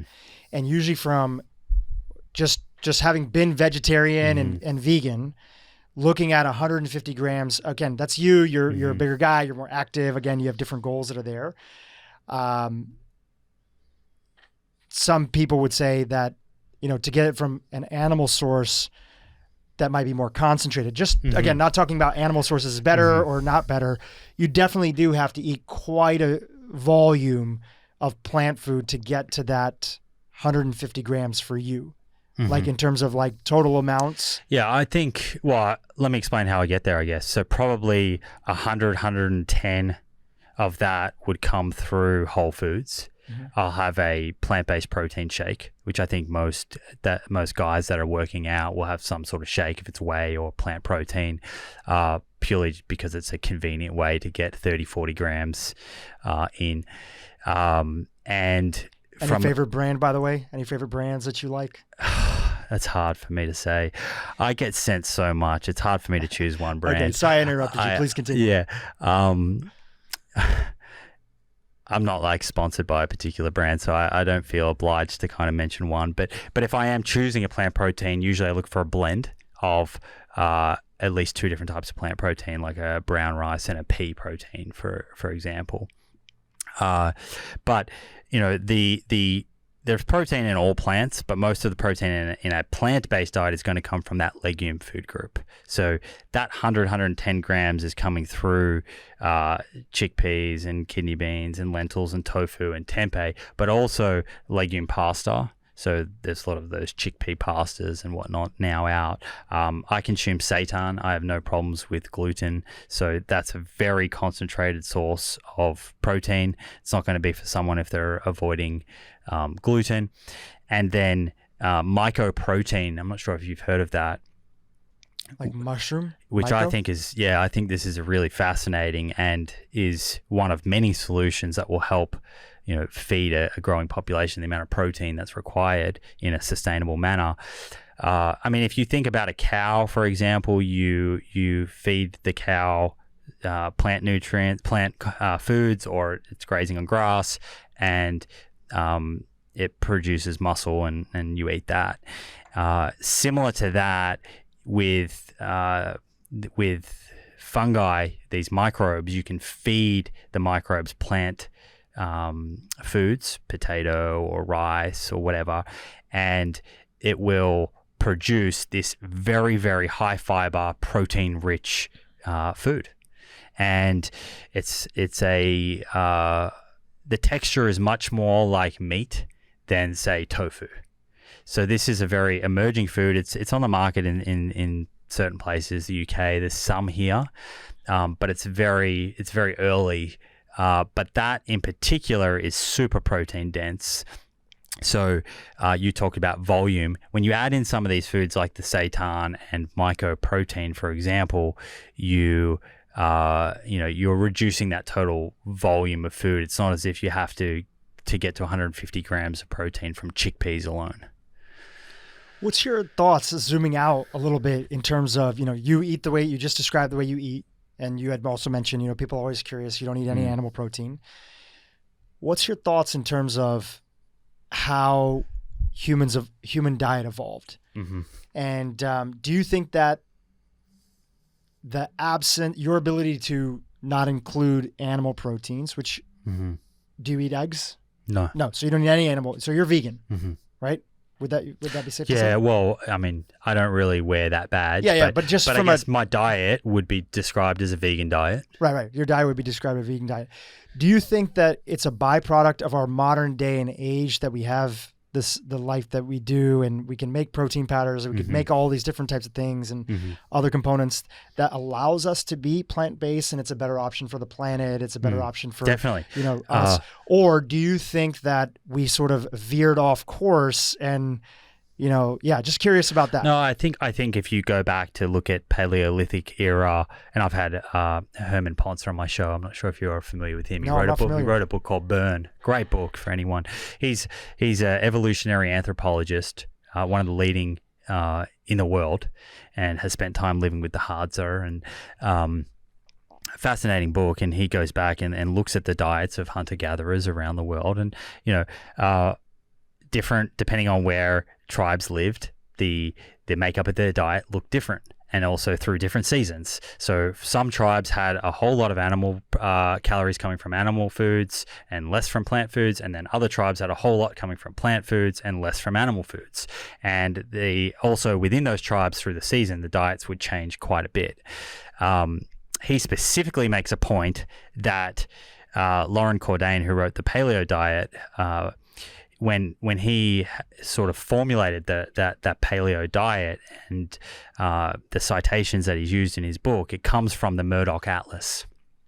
And he essentially looked at all of the hunter-gatherer tribes around the world and produced an average of calories from fat, from protein, from carbohydrates, and what the typical paleo diet looks like. Now, you might be imagining that there's some problems with that, because what's interesting is not actually the most interesting finding about looking at these hunter-gatherer tribes around the world is the variation that existed. Absolutely, there wasn't one single paleo diet. And still for those groups today, by the way, there's so much variation for those modern day hunter-gatherer tribes. And this seems to be lost, I think, online. When people are talking about ancestral eating, there wasn't one ancestral diet. And I think what's most instructive for me, has been most instructive for me, and particularly talking to Herman Poncer, is that Homo erectus was not eating for longevity. They were very much eating for survival, to stay alive, to avoid periods without food, to reach an age to procreate. And that was the important goal for Homo erectus. But today, I really believe most of us have different goals. It's not about just getting to an age to procreate. We want to live healthy till 70, 80, 90, most of us anyway. And so with different goals may come different decisions, particularly in an environment where you have more food availability. And that's where I believe science comes in to say, hey, we now have all of this abundant food choices. What are the best choices to make to increase your chance of longevity? And, my view is that it is diets that are plant predominant. They're plant forward, they're plant rich. And I think that's a consistent finding across the world. Your point about, do you think it would be possible to eat a completely vegan diet without the kind of modern access we have to things like B12 or certain modern plant-based foods, let's call them that? Perhaps not, but what I think is most important is the actual health outcomes and what are the hard health outcomes that can be achieved. And I think if someone does a vegan diet, it can be done in a very poor manner and lead to very poor health.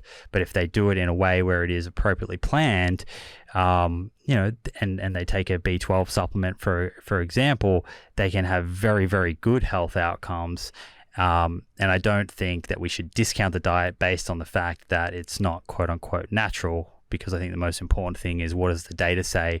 And if they do it well, what are the typical outcomes? Yeah, and I by no means was trying to discount. I was just trying to get your own perspective on stuff. Yeah. I come from one of the longest lineages of vegetarian societies in the world, and it's the Jain tradition, Jain. And there is a super long history, almost like 7,000 years of this group becoming, it's Jainism is a particular religion from India. It's more of a way of life that's there. And being vegetarian is a central part of that background. I don't abide by that label, and I'm not vegetarian in my life right now, but that's the lineage that I kind of came up with. And I was, we would be talking about this, and you'd kind of learn in sort of like a Bible study class growing up about the history of vegetarianism and different thoughts and theories. And I was just curious about, getting yours. I think about the hunter-gatherer tribes. I think one thing that's important to note is that I think there's a misconception sometimes in the general population that these groups only live to an age of procreation. When you discount infant mortality, they weren't dying at 40. They had, and even if they died earlier from infection or other things like that, these groups regularly had individuals that were living to 70, 80, 90 years old. I went to go and spend time with the group in Kenya, and they're cousins of the Maasai. They're called Samburu. Still a modern day hunter-gatherer tribe, very interesting. Not the diet that I eat at all whatsoever, but they primarily live off of milk. They just only drink milk. And then occasionally, when there's no rainy season or whatever, they drink some cow's blood and things like that. And maybe on a ceremony or whatever, a wedding, they'll slaughter a goat or anything like that. But they really don't eat. They just drink milk all day. Anyways, we were talking to them about just chronic disease. And these modern day hunter-gatherer societies, they don't have instances of chronic disease. And again, from what I've seen, that goes, I'll have to check out the guy that you mentioned, that goes for people both that are more they might have have a higher carb diet and less animal protein, and more of a higher fat. So I'm not sure if what you were saying about, I do think that people were not thinking about eating for longevity. I do think it was about survival and procreation. But I don't think that these groups didn't have longevity inside of them. They definitely didn't have chronic disease. Yeah, I was more getting at the basis of their decisions. It wouldn't be logical for us to assume that the food that they were eating is necessarily good for longevity, because their food choices that they were making were primarily to survive and to get to procreate. I mean, that's what evolution is. But I do agree with you. There are examples of people and populations where they do have good health. And Herman Poncer, he does speak about this in his book. The one thing to get to consider there is survivorship bias. So in those communities, because there is high infant mortality, a lot of the weaker people genetically might not be making their way through. So when you see a high proportion of people living into their 60s, 70s, or 80s, there could be a real bias in that population.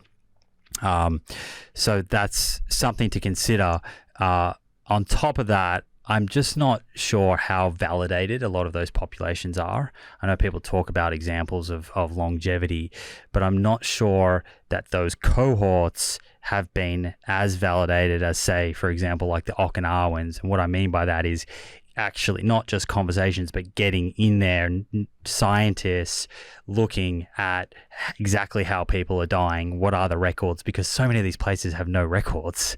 There's no public health records, so we really many of them don't even know how old they are. So most don't know how old they are. It becomes very murky, right? If you're dealing with this population, there's no health records. Do you just kind of just assume that they're living long because there are a few people that are surviving to a certain age, or I think it would be nice to have better data to be able to look at.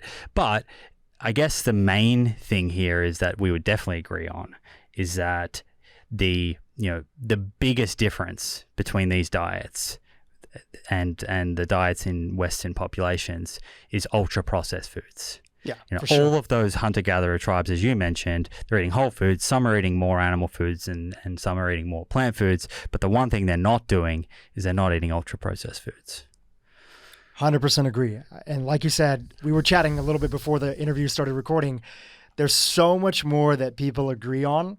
Like if you probably looked, I'm in the process of, I did a deep gut repair. I grew up on antibiotics and other things like that. Got sick often a lot. And probably definitely didn't have the best vegetarian diet during the day. And then the evening had like a really great, access to all sorts of really great foods and things. And my gut was destroyed. And when I first started shifting my diet, actually I first started thinking that I might want to consider eating some other stuff because I was experiencing depression-like symptoms. Again, I'm just talking about my story. And I had a doctor that I just got introduced to that was in the world of functional medicine. He said, hey, look, I want to just share some of the literature that's out there on, omega-3 fatty acids, right? Just something for you to consider, to look at. And I said, okay, you know what? I'm open to trying something. So at the time I had done this test, no affiliation with the company. I talked about it recently in an episode. I did this test called Omega Quant. If you're familiar with it, it's like omega-3 to omega-6 index ratio. Looking at blood levels, and I know there's a big controversy around, a lot of the studies on fish are looking at sort of the observational requirements that people are putting in and saying how much fish they eat. This is actually looking at like blood levels of omega-3 floating inside of the blood.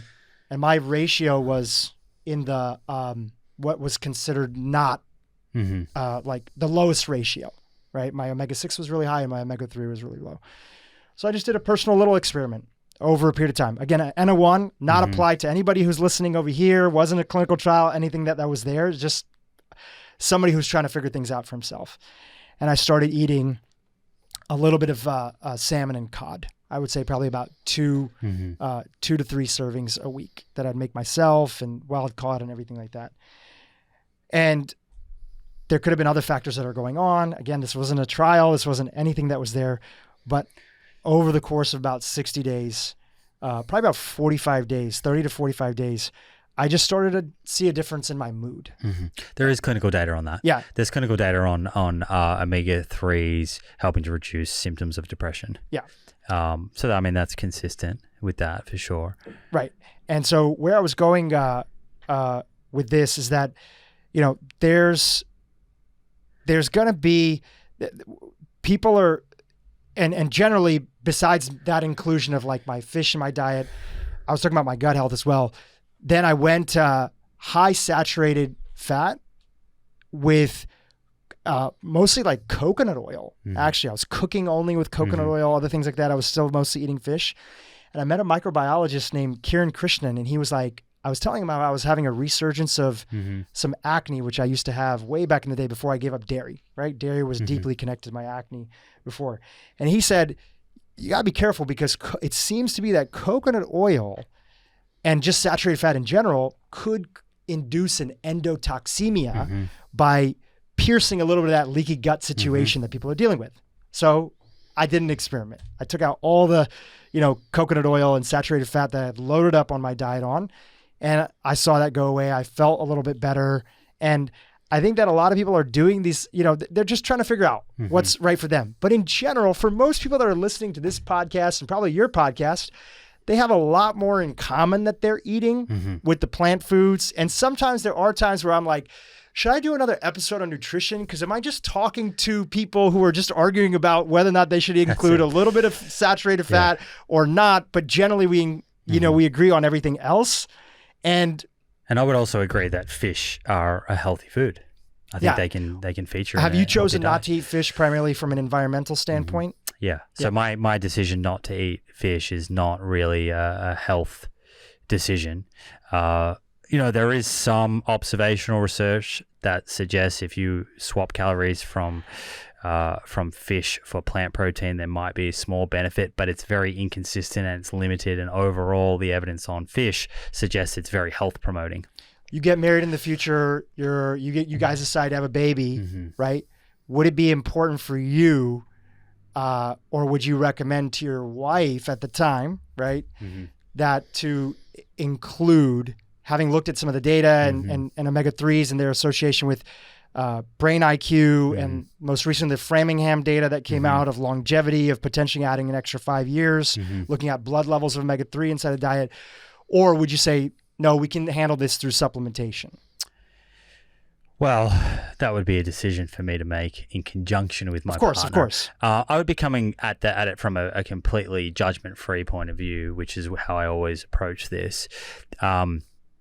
I mean, really, the option there is you eat fatty fish a couple of times a week, or you have an algae oil supplement that is contains around 500 milligrams of DHA at least during pregnancy, along with some EPA. So there are ways to do it. You could certainly supplement if you didn't want to eat seafood. I don't see any problem with that, and the literature doesn't suggest otherwise. Not that I've seen anyway. So, and that's what I do personally now. I supplement with an algae oil.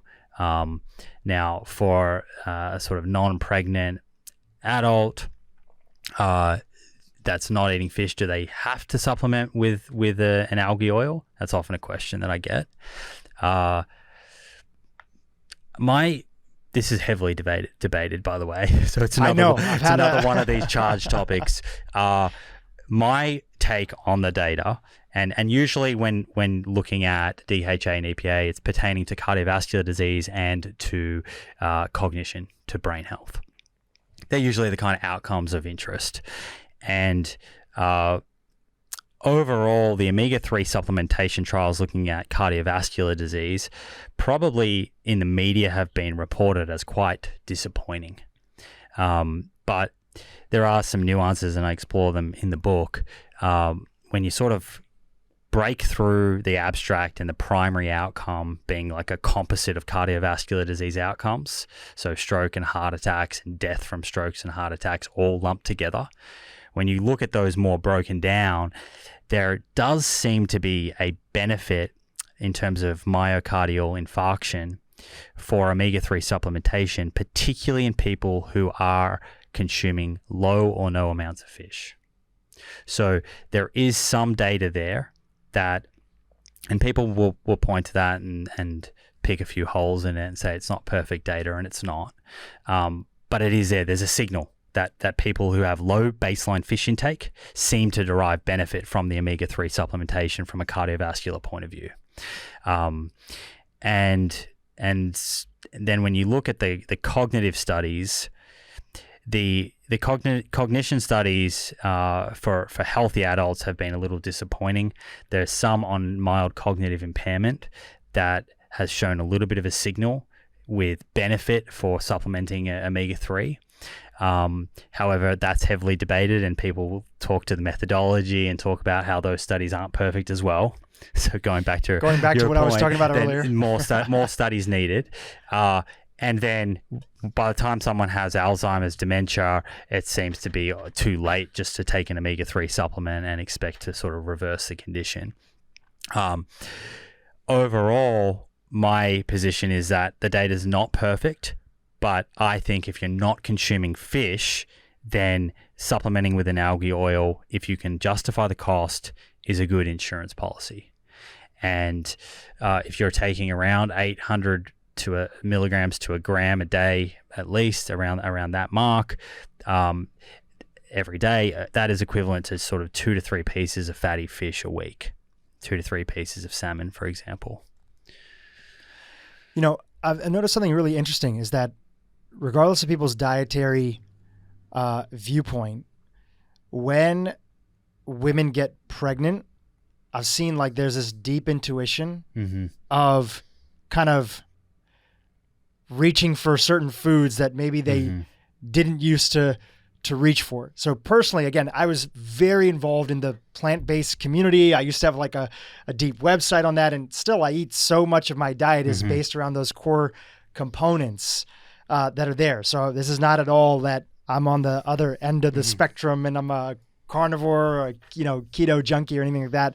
I believe in metabolic flexibility. I believe in, I think you and I probably eat very similarly. Minus I probably have less legumes just because I noticed the irritation. I'm still in the process of healing my gut. And I know you've talked about that on how to ramp up and build yourself back up to, you can handle more of some of those foods that might be causing people irritation. But going back, I just saw something very interesting, which is that my female friends who were very much firmly in the plant-based world. This is completely anecdotal, but it'll go into this crazy theory that I have, which might have nothing to do with this podcast at all. When there is a pregnancy and they've never considered before including something like fish.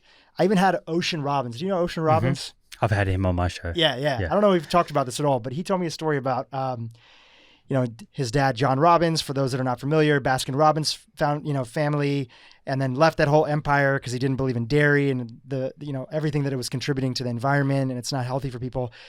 I asked him, hey, with all the research that's out there, and this is what I do now, I fish a little bit. What are your thoughts? He said, actually, I had a very similar experience. He started including fish inside of his diet and I said, what was the impetus? He said, well, actually, my wife got pregnant, and for the first time, she had also been, I think, vegan and vegetarian for a long time. Is this Ocean or John? Ocean. Yeah. Ocean. Yeah. And there was just this intuition of, hey, this is what I need. And I'm bringing this story up because you said something earlier. You said, I would approach any situation from a dogma-free standpoint. And you were talking about having a kid and like making that decision with your partner. Yeah. Like you two together. And I think that one thing that I'm just really big on, in addition to following the broad stroke science recommendations that are out there, you highlight a lot of them in your book. The proof is in the plants, definitely get it. It's in the show notes. There's this component of, and I find women are a little bit better at this than men, of if you find out that what you're doing is maybe in some way not working, or you don't feel that it's working, give yourself some freedom to maybe explore. 100%. As long as there's some markers that are there that you can say like, okay, what does success, look like in addition to annual physicals and other things like that? Yeah, you have to be real with yourself. And if you're getting signs or signals that something's not quite right, or you're just not feeling as healthy as you want to, as vibrant as you want to, I think it's worth examining. And I know that you, and definitely me, it's not about telling someone how to eat and they can sustain it for a short period of time. This is about the long game. What can you adhere to over a very long period of time, and not thinking about doing it perfectly, quote unquote, perfectly. And so I encourage people to play around within that theme, to tweak things, to not get stuck in this ideological view of their diet. I think that can hold people back. And so, there are going to be circumstances where people need to grapple with, the ethics side and the health side, and with all of that information, make the decision that feels right for you, not feel pressured from dietary tribes and the outside world. It's, sitting down with yourself or your significant other, and you're just making the best decision that you can each and every day. And, I think there is this sort of growing tribalism. And when you identify within those tribes, you just need to be mindful of the fact that if you fall into a completely ideological view of how you're eating, then your health may suffer at some point, because you're not staying open-minded and you're not listening to your body and thinking about, making changes. Now, that's becomes a tricky thing, I think, when in the planetary health and animal welfare comes into the situation, for example. But I think it's just something for people to keep in mind. And, if ethics are important for you, if sustainability is important for you, you do need to find a way of eating that you can sustain for the longest period possible. Absolutely. And I think that increasingly more and more, like even on the animal side, like what's been nice to see out of the world of, even though there's maybe some different viewpoints in terms of, regenerative agriculture and its ability to sequester, carbon. And could that be one way of for those people that do eat animals? Is that one other way to raise a healthier animal, give a better quality life? And I know there's a lot of debates that are on that side, but I think the one positive side is, I think increasingly everybody understands that, I mean, we've had many people on this podcast say that if the choice is don't eat eating animal protein from factory farm meats, or don't eat, like fast, for that meal, or that you're at the airport, everybody's understanding like not like completely staying away from factory farm meats is best for you, best for the planet, and best for everybody. So I think there are unifying themes that are coming out that are there, even though there might be some smaller touch points that people have different viewpoints on. And that's at least one side that makes me hopeful. Yeah, I had to laugh. I saw recently Paul Saladino. You've probably come across him. I do know of him. Yeah. I don't know him personally. He eats a sort of all meat diet, or had. But recently, you're talking about people changing their diets. I saw it's ironic because his name is the Carnivore MD. He's now added back into his diet honey, berries, and bananas. So there you go. There's an example of someone listening to their body. Nice. I don't know too much about his world besides he's a carnivore and other things like that. But hey, at the end of the day, I also think, going back to our other point, I think all these, it's good. I'm glad diet is getting a lot of attention, because in the past, the consensus and the limited information that we had prevented us from having, just think about it. Back in the day, X amount of servings of sugar was good. Having this amount of dairy was good. Having this amount of refined carbs in your diet was like, the standard recommendations. And now, at least through mechanisms of people getting access to your podcast and other people like you, people can make different choices and decisions that are there. Anyways, we've been recording now for almost about 2.5 hours. So one more final question, then I'd love to wrap up, talk about the world that you've put together. Your dad, how's he doing? And, yeah, actually, that's just it. How's your dad doing?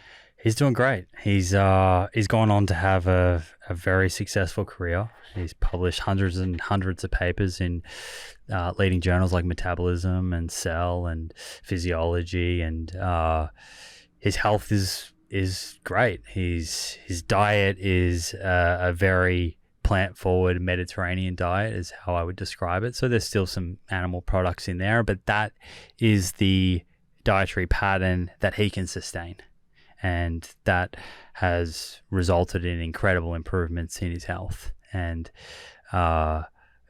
it's sometimes the hardest people to influence in your life are family members. So I sort of take what I can get, and very proud of the changes that he's made to his diet. And he's always sending me photos of these new dinners that he's cooking up, and is very much now excited by food and understands the importance of not being perfect in any single moment or any single meal, but being very consistent over time. And that's a sort of key takeaway, I think. So yeah, all in all, he's doing well. Well, there's a term, it was coined by this guy, Dave Ramsey, who's a financial author. He calls it powdered butt syndrome. Once somebody's wiped your ass and taking care of you as a kid, there's this look on you, no matter how smart or master's degrees or information you have or following or whatever. It's like, what could I possibly learn from you? I used to wipe your butt. So I think everybody has that, but it sounds like overall, I mean, I've known some parents that have gone in the opposite direction from what their kids are doing. So it sounds like your dad is doing a lot. So hats off to him, and I'm glad he's in great health as well. Talk a little bit about your world. You have a podcast in addition to the book that's out there, and just anything else you want to highlight. Thanks. So if folks want to hear more of what I have to say, they can tune into the Plant Proof podcast. Similar to this, I sit down with different people from different walks of lives and chat to them mainly about nutrition and human health, but also planetary health as well. A lot of the researchers that are performing new studies, I'll get them on and sit down with them and dig into a bit of the methodology and what the study does and doesn't say. So if you like that kind of stuff, we'd love to have you over there. The book is called The Proof is in the Plants. That is out in America now, and Canada and UK, Ireland and Australia. So if you want to grab a copy, you can do that. There's an audio book that I read as well for that. That was fun. There's also Kindle and ebook as well, if that's what floats your boat. And you can find me on the socials at plant_proof. Awesome. Well, Simon, it just worked out perfectly that you happen to be in Santa Monica at this time period, and I'm glad that we got a chance to talk. And thanks for being open to my long-winded questions and my own theories on things. I think always healthy dialogue, even if we have different views than people, or even if we think we have different views. A lot of times we think we have different views, and then we're like, wow, actually I look at the world very similarly to this individual, or we have the same values, even if we have different views. I think that's the most important thing. We both want to get the world, in addition to actually probably eating very similarly, we want to get the world healthy. We want to make this information more available to people. And I think that we have to have people on that have a different approach than we might be doing momentarily, because we always see something new and we always get excited about some aspect of food that we didn't previously see. So thanks for coming on and getting me excited and sharing your view. Thank you for having me. I've thoroughly enjoyed it. I love your curiosity, and it's been nice to sit down and have, I think we did a good job. I think, you had a lot of thought-provoking questions, and I agree. We need more communication like this, where people broadly may come to similar recommendations, but perhaps don't see completely eye to eye on certain things. And it's good to be able to have thoughtful, constructive conversation, and then be able to shake hands, walk away, look at research, and together refine recommendations and become more knowledgeable as a community. And I love science. I think it is our only way to solve so many of the world's issues. And if I was to kind of reiterate one sort of point that seems to be a bit of a theme in this episode, it would be that whether you're looking at human health or you're looking at planetary health, we don't need a few people doing this perfectly.